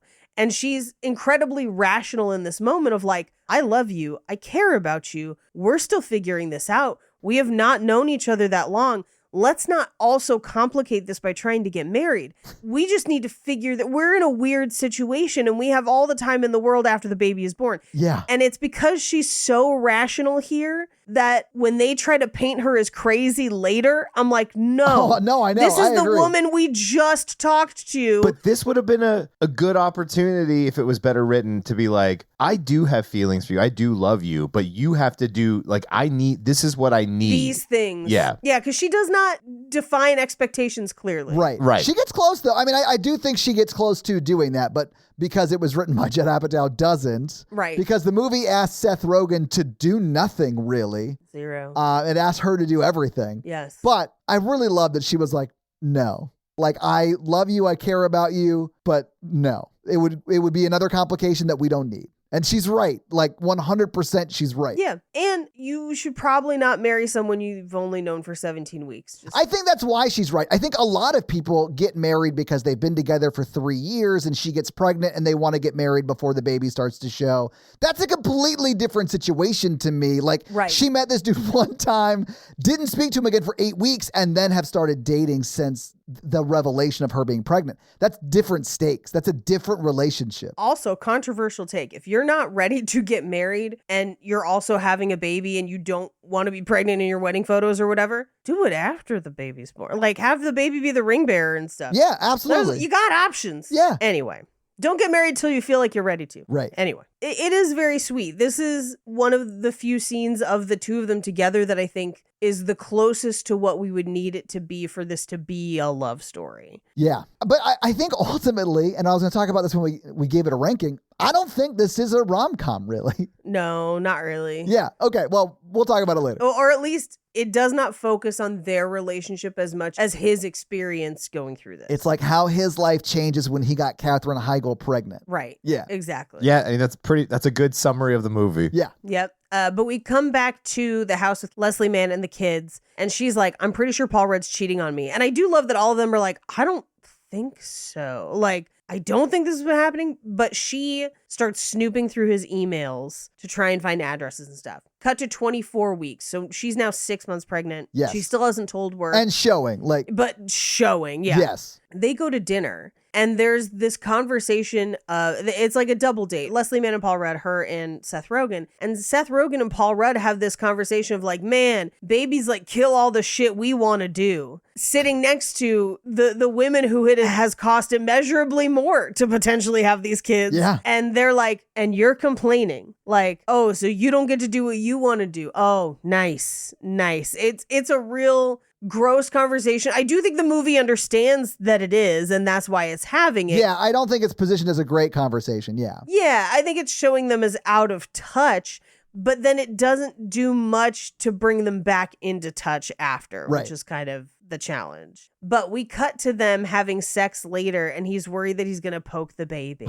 I love this scene because it is like It is so very funny. funny to me because he's not anywhere close. And she actually says that at one point. She's like, you don't have to worry about that at all. Trust me. I thought that shit was so funny. In fact, a lot of doctors encourage people to have sex while pregnant as long as it is comfortable to do so and people are consenting and, whatever, and feel safe and there's not like you're not on bed rest or whatever. It broke my heart when she said, don't worry, I won't make you do this again. I was like, fuck. I'll never force you to do this again, is what she says. God, I was so sad for her. Oh shit, that was sad. Anyway. And he kind of in the moment is just like, oh, that's not what, but it's also like, but dude, did you not for a second think about like you made it feel like a gross chore. Yeah. And so why would she want like, I mean, not that like he's not allowed to feel a little weirded out by it or not want to have sex. Like I feel like he's allowed to decide whether he wants to have sex or not. There's a way better way about going about achieving the goal of not having sex with her than to just be so callous about it, I think. Or to support other methods of her. Yes. Achieving some sort of satisfaction. Yes. Paige. I understand. Yeah. And like a way to talk about it together and like to maybe make her not feel like her body is gross, because that's where a lot of this movie focuses is on her being like, I'm fat and I'm gross. 23-year-olds are not good at any of that. No, I know. I think it works for the movie because he's 23 and he's an idiot. Yeah. I was also a fucking idiot at 23. Although the next thing that happens for me is the worst. The next thing that happens is what would have had me leave him forever and never even call him again,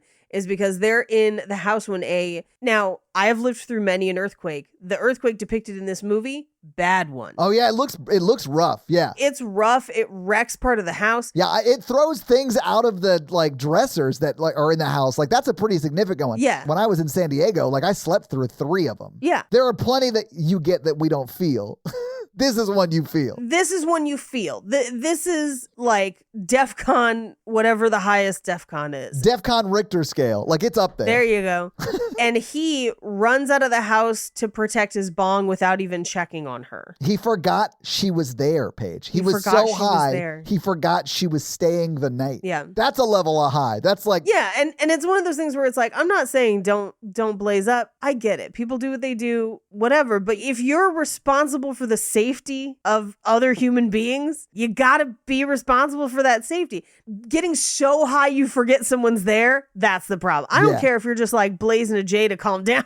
But like if you're like, I want to shut my head off after work, so I'm going to get a little high, or I'm going to have a drink of alcohol or whatever, you know, like, yeah, that's different than being so fucking high you forgot your girlfriend and the mother of your child was spending the night with you. Like, that is insane. And he doesn't understand why she's mad. And I'm like, because if this is 6 months from now and the baby is born and now the baby is in danger, like active danger, and she's having to try and pick it up, like that baby could die. Something could fall on the baby, like, and you're not there to help and co-parent in any meaningful way in a crisis, which means it's all falling to her. Yeah. Like, she is the only parent at that point. I mean, I got why she was mad at him. 100. I also thought it was hilarious that she more or less says, your bong is more important than me and the baby. And I think she has reason to say that. Yeah. But then the second the cops come by, he destroys the bong. Like, so it like, they don't mean much to him at all, which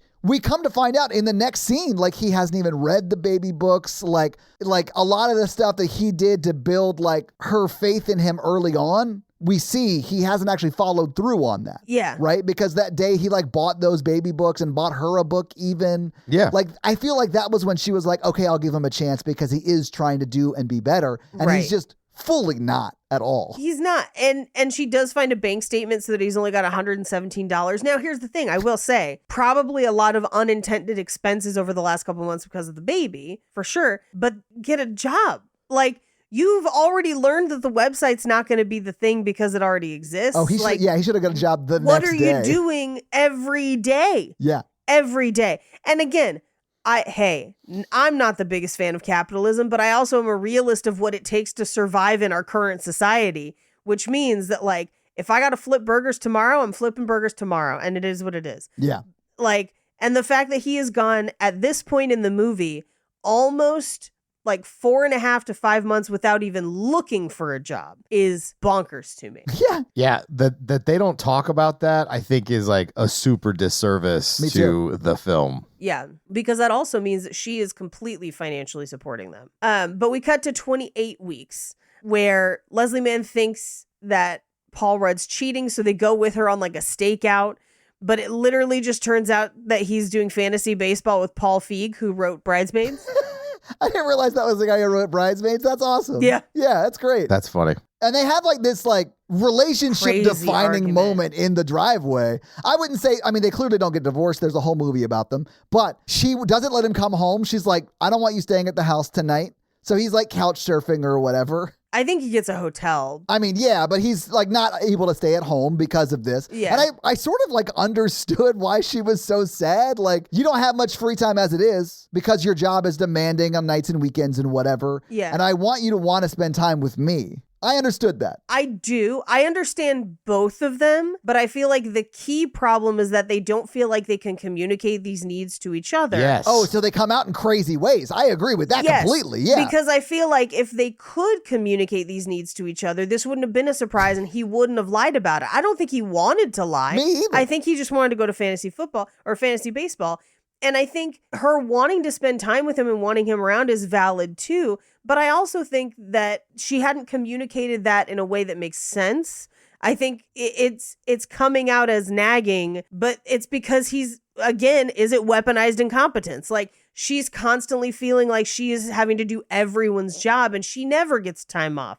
But none of this is communicated. Exactly. It's crazy to me that they can't communicate enough to be like, hey, Friday night is our date night. Katherine Heigl lives in our pool house. She can watch the kids that one night or whatever night of the week it is. And like, they have established us time. Right. Is insane that they don't have that, especially with like the built-in little sister who can take care of your kids living literally on your property. We could have had really cute moments with Katherine Heigl and the nieces while she's pregnant with Seth Rogen of them kind of learning to become parents together. Like, that's missing from the movie too. Yeah. And I feel like the fact that they as a couple can't even communicate when each of them needs a break. Yeah. That's a problem. Yeah. Because everyone needs a break sometimes. And you shouldn't feel bad for having to like step away and take a break to like keep yourself sane.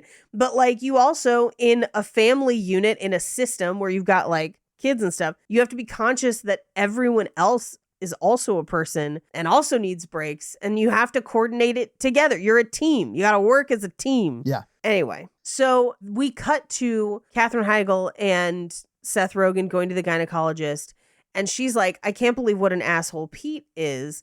And he's like, no, I kind of get it. But they're having the wrong conversation. The conversation shouldn't be, he's an asshole. I don't think he's an asshole. It should be like, I think he's an asshole. And be like, I understand why someone might need a break, but he needs to communicate that better. But of course he's 23, so that's never going to, you know. But she kicks him out of the car, which like, I kind of don't blame her in this scene. Well, yeah, this is where it gets weird because I'm like, making somebody walk 3 miles is very bad. I don't think he had to walk 3 miles. I think he could have gone any route home. Yeah. I don't think she wanted him to go to the appointment with her. Now, I will also say this is a time when emotions and hormones are high, Yes. which might make us do things that we wouldn't normally do. I feel like it's a catch-22.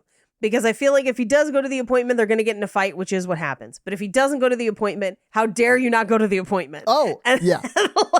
And I'm not saying that makes sense. But I am saying that like I can see both two wolves within you for this situation. Yeah. Like he in this scene, in this argument is just like, I'm giving up so much for you. And she's like, fucking what? Yeah. Giving up what? Like one thing, like my body will never be the same. My job is in jeopardy. This changed my entire life. And what have you given up? And he's just like, fine, fucking go, whatever. And it's pretty terrible. He does get to the office and she's like, you didn't read the baby books. And he's like, who the fuck cares? And I'm like, on top of the fact that this is a complicated medical scenario that you need to understand and know about so that you can help keep me safe, because I'm going to be busy pushing a watermelon out of my snatch.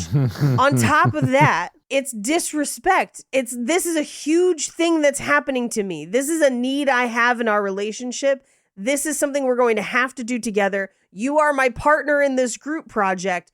If you don't read the baby books, it's like you saying it's not your job. And this is all my job, which is just one more thing that has become all my job. And she says lack of commitment, which I agree with because he didn't read the fucking books. It's like the easiest thing he could have done, the easiest bar to entry. And he's like, well, I proposed to you. And she's like, I didn't ask you to. I asked you to read the fucking books. Like, what are you doing? And he's like, well, you're just crazy because of hormones and leaves. Yeah. And then as he's leaving, he says, by the way, it's a girl, buy some pink shit, which I hate. Man, I hate that he spoiled this for her. Everyone should hate that one. Yeah. It's so mean because she didn't want to know. And like, it's her right to not. Oh, I hated it. I hated that. Yeah. So he and Paul Rudd decide to go to Vegas and take shrooms while watching Cirque du Soleil, which hilarious though that is as a premise. This is 20 minutes of the movie. Paige. It's too much. That should just go. Yeah. Like, as funny as it is entertaining to watch. It's funny, but like, it only makes us dislike them more. I know. Although, I think this is the moment where they both realize they need to grow up, I think in different ways. Sure. But Paul Rudd, I think, is still trying to live like sort of a single-ish lifestyle, even though he's a married father. Yeah. Anyway, but I think he needs to grow out of that. And I think, obviously, Seth Rogen's terrible and should grow up. But, like, I think we don't get that emotional payoff of this 20-minute section of the movie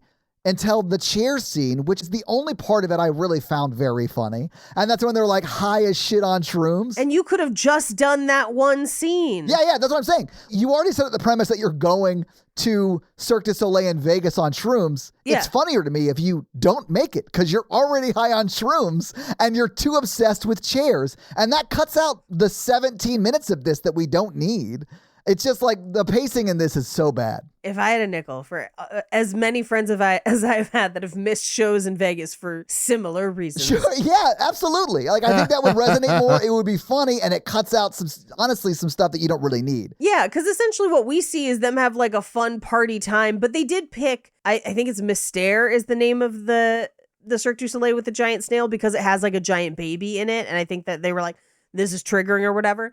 But then on the flip side, we have Katherine Heigl and Leslie Mann try to go to the same club, and poor Craig Robinson has to like, you're just too old for this club, not like the earth or whatever, which is one of my favorite lines. Ma'am, I would destroy that.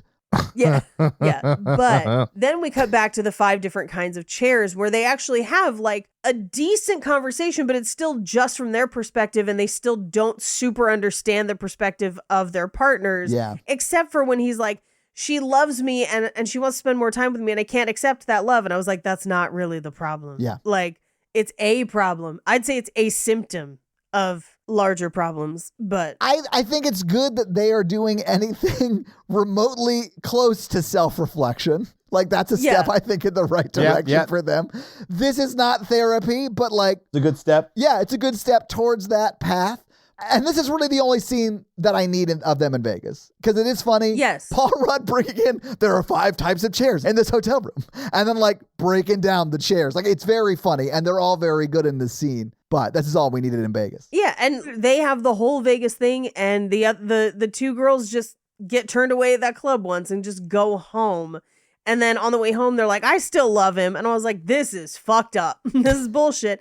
But then we cut to Katherine Heigl interviewing people as a pregnant lady, which we don't really see this bear out, other than they're like, people love seeing you pregnant. But we never see, they're like, we're going to do a whole pregnant segment. We don't see any of that. They just say it, and then we never come back to it. That was cut for time, unfortunately. Anyway, we get a second scene with Harold Ramis. And again, this is great, where he's like, look, I've been divorced 3 times. I don't know what to do. And Seth Rogen's like, just tell me what to do. And he's like, well, you're your own person. You have to figure this out. And in my mind, I'm like, she literally asked you to read the books. Start there. Yeah. Like the lowest bar of entry. But we get a montage of him getting a job, setting up a nursery in his house, and getting a new place or whatever. But my frustration is like, he does this all in the matter of weeks, because she's only 2 months from delivery. And so like, he's doing this at the last minute, and he had months to do these things before and didn't do them. Yeah. And it's just like, it's a race to the middle. It literally is a race to the bottom of what is acceptable, you know? Yeah. This should have happened after the first time he talked to his dad. Yeah. And then him working on it the whole movie. Yes. But he gets a call from his friends where he's like, I'm not going to go hang out with you. I'm going to take my time. And he's reading the book. Yeah. His one like thing that makes him worthy of Katherine Heigl in this movie is not going out with his friends one night. Yeah. But you know what? That's realistic. Oh, man. I just feel bad for women. Yeah. She sends Paul Rudd, Leslie Mann, and the kids off to Legoland, which for context is about 3 hours away. Yeah. And then she goes into labor. Now, the other thing, so she's due, like she's not going into labor early. The fact that she didn't already have a suitcase packed is completely inconsistent Wild. with her character. That was wild to me, that she was then trying to pack a suitcase while having contractions. Wasn't it because she wanted to do a home birth? Like, it seemed like she was going to do a home birth. She wanted to do a natural birth with no drugs. Right. But the doctor was supposed to be there in the hospital, not at home. In the hospital, just no drugs. Why was she in the tub then? You can slow down contractions. Oh, so she was just trying to slow him down by like anything calming and relaxing. Okay. Yes, yeah. Because like yeah, I was like, when I saw that, I was like, I think you need more space for a home birth. Like you you can't do, really do yeah. it in a tub, like in a pinch maybe, but like, yeah. Well, and some people, I mean, everyone is different. Sure. Please consult medical professionals and be careful, and you know, whatever. Call your local doula or whatever, you know? I know a lot of people who have either used doulas or have wanted to labor more at home than to labor the entire time at the hospital, so that they spend the least amount of time in the hospital. Because once you're in the hospital, you're kind of there and it's not always comfortable or whatever.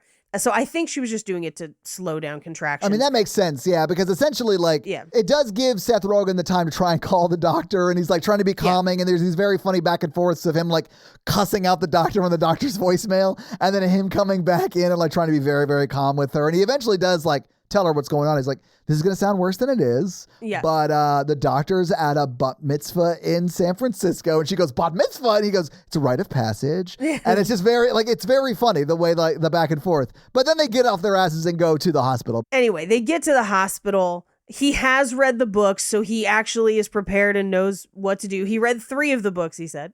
Ken Jeong is their doctor now. And he basically is like, hey, you are dilated to a certain point, but I am worried about the baby. I think it might have the cord wrapped around its neck. So we need to kind of speed things up so that we can deliver the baby safely. Yeah. But he's just very matter of fact about it. And she's in a very emotional place and in a lot of pain. And is just like, no, I wanted a natural birth. And he's like, I have to do what will save you. Yeah. And the baby now, because that's very dangerous for both people. Like, meanwhile, all of his friends arrive at the waiting room. They didn't need to be here. It's funny that they are, because it's the dichotomy of their immaturity to something very, very serious. Yeah. But this is where, like, they have to kind of speed up her labor. She is crowning, and they show it twice, which I feel like... Yeah, they show it. But it also made me mad that I was like, oh, so she got a bikini wax first? Like, cool. I know there are people who do. I know women who have. They are in LA, Paige, like, maybe, I don't know. Yeah, like... Maybe. Yeah. Anyway, they showed a bunch of times. Jay Baruchel accidentally walks in on it, and she doesn't just accidentally. Like, get out! He goes in there on purpose. To help. What did he think he was going to do? He's an idiot. He's probably also 23. Yeah, and it's in part it's because she is crowning, and like Seth Rogen had to take the doctor outside and be like, be nice to her. Yeah. You can be a dick to me all you want, but be nice to her, right? She's crowning. They have to go no drugs because she is past the point of getting an epidural. Because like you can only get an epidural up to a certain point, which is why you should always schedule one, even if you end up not needing it, just in case. But she's past the point. She has to go 0 drugs, lots of screaming. It's a painful process. And they do eventually deliver the baby. Yay. Everyone's happy. It's alive. It's a girl. And we get this scene of him like talking to the baby after while Katherine Heigl is sleeping. Yeah. And I kind of hate it because he brings up the condom thing and he's like, this wasn't my fault. But then he brings it back around. He's like, but you are the smartest thing I ever did. And I was like, well, I hope Katherine Heigl agrees. Because oof magoof. But we end on them driving home from the hospital. And she's like, well, I hope your apartment's big enough. And he's like, yeah, it's in East LA. That's, tons of space and the rent is cheap, which is true because I moved to East LA not long after this. He's like, we just got to decide if we're Crips or Bloods. That's false. That's South LA. Latin Kings or MS-13 would have been their choices. And they do bring this up. They do bring up the Latin Kings at least, yeah. Yeah. However, they are driving on the PCH toward Malibu, which is the complete opposite of where they need to go. And that's the movie. So having seen the movie, having talked about the movie, what did you guys think about Knocked Up? I will not be revisiting it anytime soon. Yeah. I may watch Juno later. That's my preferred version of a movie like this, I think. It's funny because in Juno, they're in high school, correct? They are in high school. And they handle it more maturely than Seth Rogen does in this movie. They do. Yes, but not a fan. Now, and here's the thing. I have liked many other movies that Judd Apatow has done. Yeah. I think there are parts of 40-Year-Old Virgin that are incredibly, surprisingly sweet. Yeah. And, there are a lot of other stuff. This is just not the one for me. And I think it is really just as a lady, don't like how we come out in this one. I mean, we talked about this a lot throughout the episode, but I do think it's wild that it is 100% the male perspective, but Katherine Heigl is the main character. Yeah.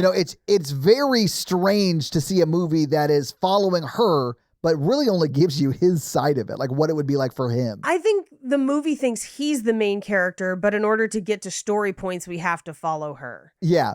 Like we begrudgingly follow her the whole movie. Yes! Yeah. Like the fact that that's how it feels is I guess we gotta follow her. Yeah. Listen, I don't disagree. I don't think it holds up very well at all. No. I get why it was so popular, especially amongst guys at the time, because it literally asks the guys to do nothing to be seen as like a romantic lead. Yeah. And women have to be Katherine Heigl with a very well-paying job and like have their shit together. It's just wild. Anyway, it's just a very funny like look at that time to me. Although I do think there are tons of funny people in this movie. There are funny moments. Yeah, and because of that, there are really funny moments. You're right. Yeah.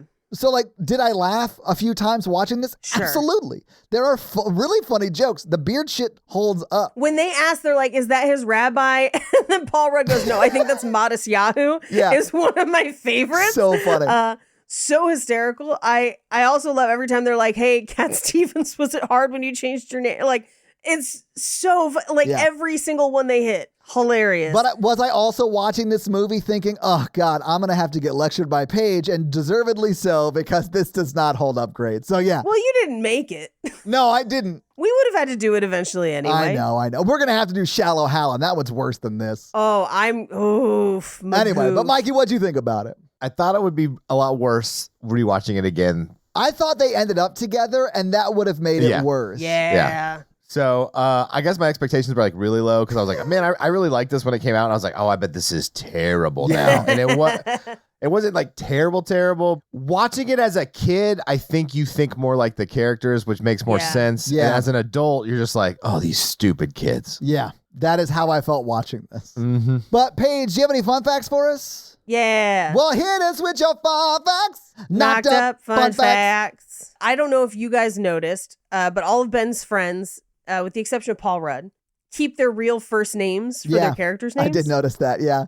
It's also something they do in This Is the End, but it's their full real names. Well, I think that's because the joke in that movie is that they're playing themselves, and that's why there's a guy who ends up being like a huge asshole that doesn't come off that way normally on screen that I love. I don't want to ruin it, but yeah. Yep. It's Michael Cera. This is Ken Jeong's first film. Because again, he was a doctor, and this is kind of his first time playing a doctor. I love that he is a doctor and then did like movies and TV and is like blown up. Like he is now like a star. I love that for him. This was originally supposed to be a sequel to 40-Year-Old Virgin, where it was Seth Rogen's character from 40-Year-Old Virgin, and it was supposed to be all of the same character group from the Smart Tech team, basically as his group of friends. Okay. Which I think actually would have put kind of an interesting spin on it. Sure. In some ways, I don't think he would have been 23 at that point, and he would have had a job. The question would have just been like, what is that job? Is this enough? I think that actually might have been a better version, but yeah. All of the kids' conversations were improvised. That doesn't surprise me. Yeah. Yeah. But I mean, they were on camera with their mom and their dad had written it and was behind the camera. Like, that is probably the most ideal situation for which to be a child actor, you know? Yes. That makes sense. Jay Baruchel is notably terrified of roller coasters. Wait, really? Because there's that shot. Yes. No shit. Okay.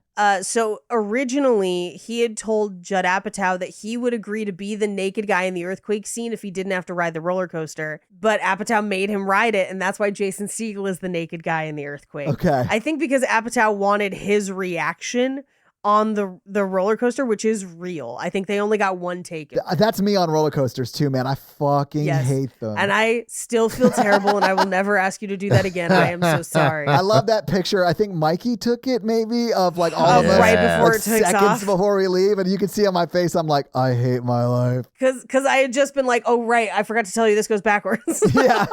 Terrifying. I'm so sorry. I did genuinely forget. Now, Judd Apatow has said that this movie is partially based on the birth of his and Leslie Mann's first daughter, Maude. So the scenes that he kind of pulled from reality is trying to get their doctor on the phone and cussing out numerous doctors when he couldn't, and the staff physician that he has to take under the hallway to calm down, the argument on the way to the clinic where he gets thrown out of the car, and then the argument at the clinic, which is not great. Like, those two argument ones aren't great, but the stuff at the hospital does feel very grounded in reality. It does, yeah. It feels like a more mature person doing it. But then also the scene where Allison tries to take a bath to calm herself before going to the hospital. Apparently Leslie Mann did the same. Now, someone else that was considered alongside Katherine Heigl for that role was Mila Kunis.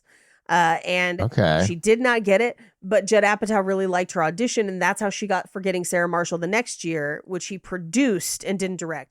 I would say Forgetting Sarah Marshall is my favorite Apatow adjacent film, personally. It's one of my favorite movies. Yeah. It's such a fun movie. But yes. Now, Paul Rudd also contributed to the discussions and arguments between Pete and Debbie based on real life interactions with him and his wife. The same with Leslie Mann. So I think that's why that B plot feels so real and grounded, is it's two people who've been married for a long time being like, here are arguments we've had over the years. Yeah. And we're going to put them all in this one movie. Yeah. That makes sense. Kristen Wiig's part was originally written for a man, and Judd Apatow thought it would be funnier to turn the part into a woman who hates other women, which unfortunately I have encountered a number of them in the industry.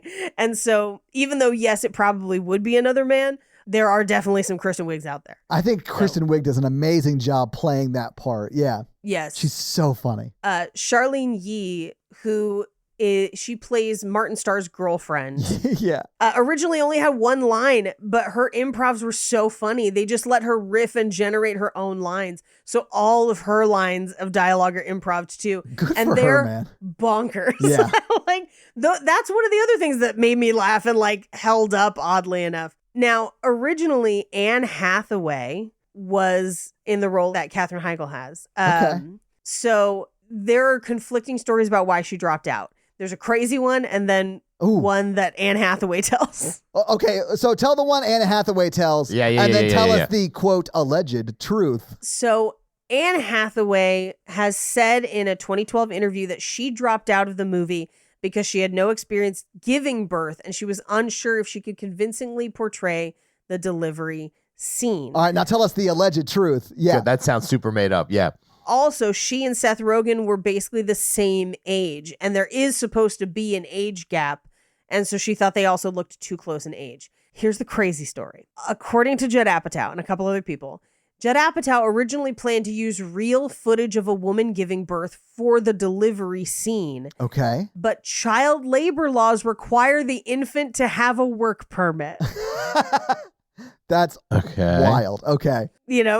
Crazy. So Anne Hathaway dropped out in protest? I don't understand how this tracks back to Anne Hathaway, but I like where it's going. Well, because she was still attached when that plan was in place. And then she shortly left the project.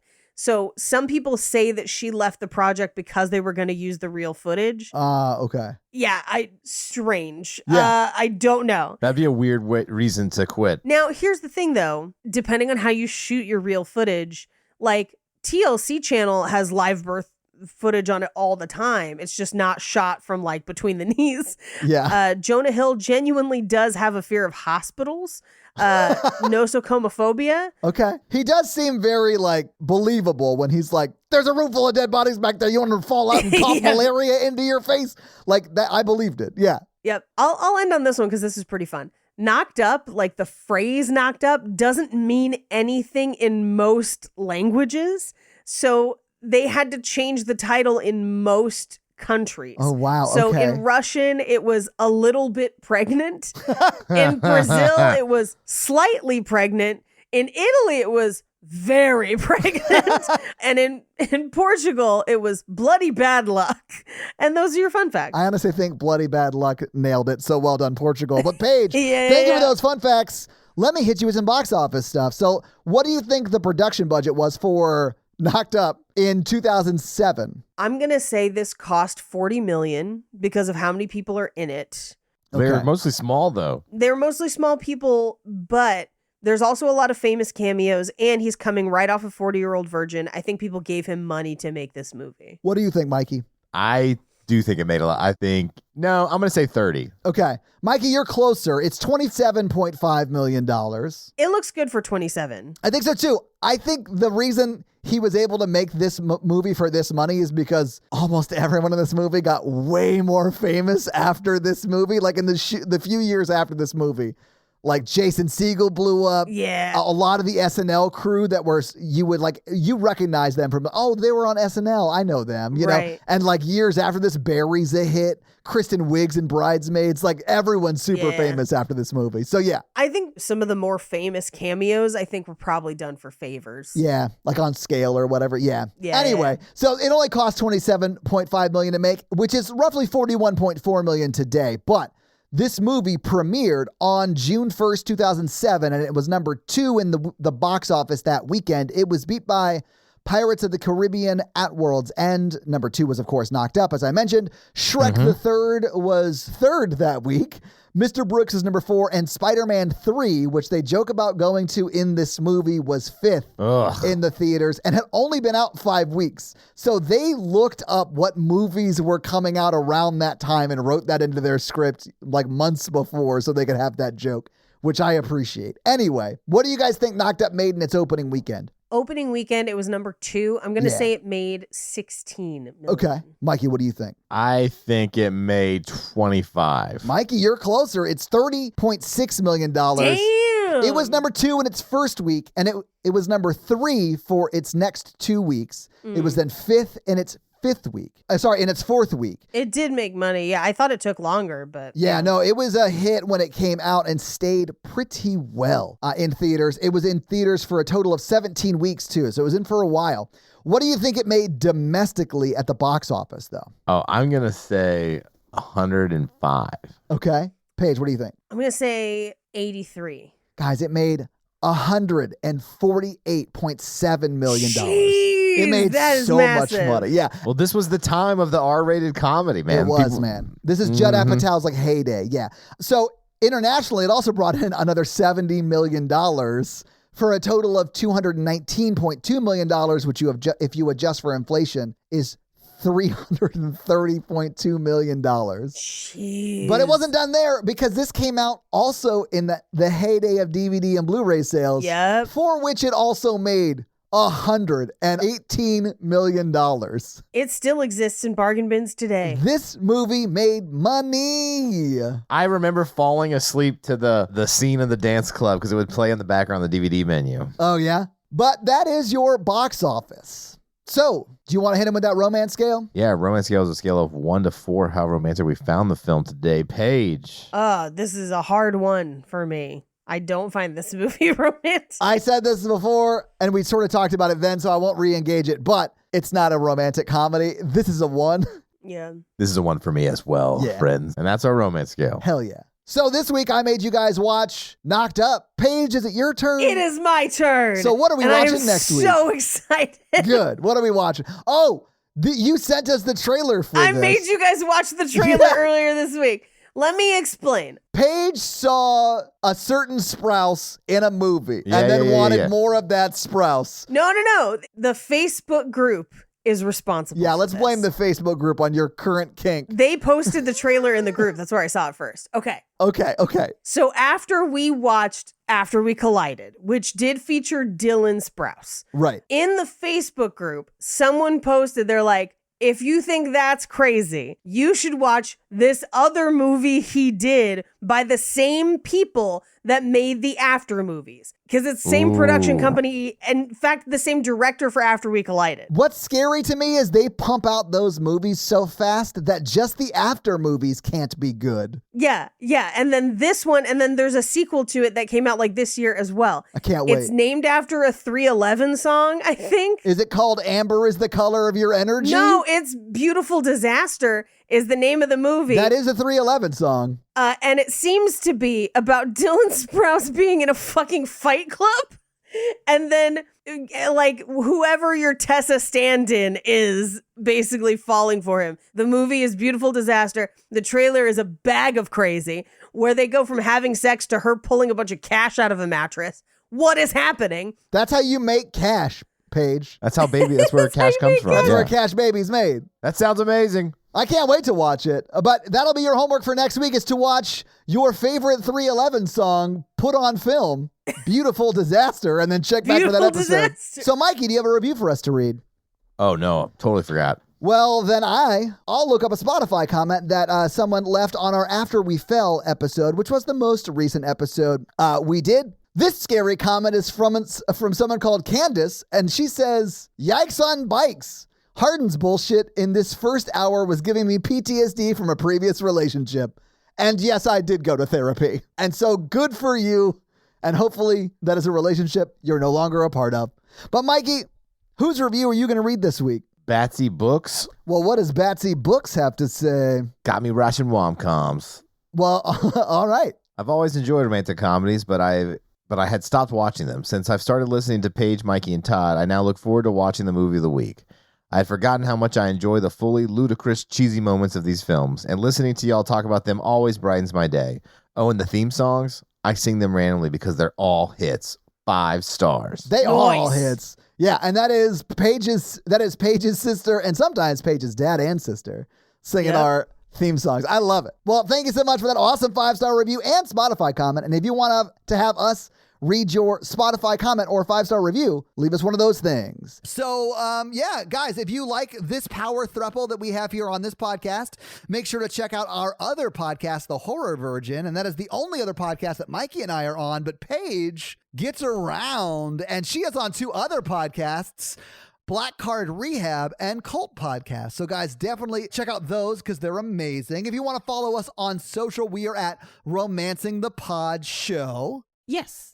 On Instagram, and we are at something else on Twitter who I just have never taken the time to learn It's just Romancing Pod Show because they have a character limit and it's show, SHO, like Showtime.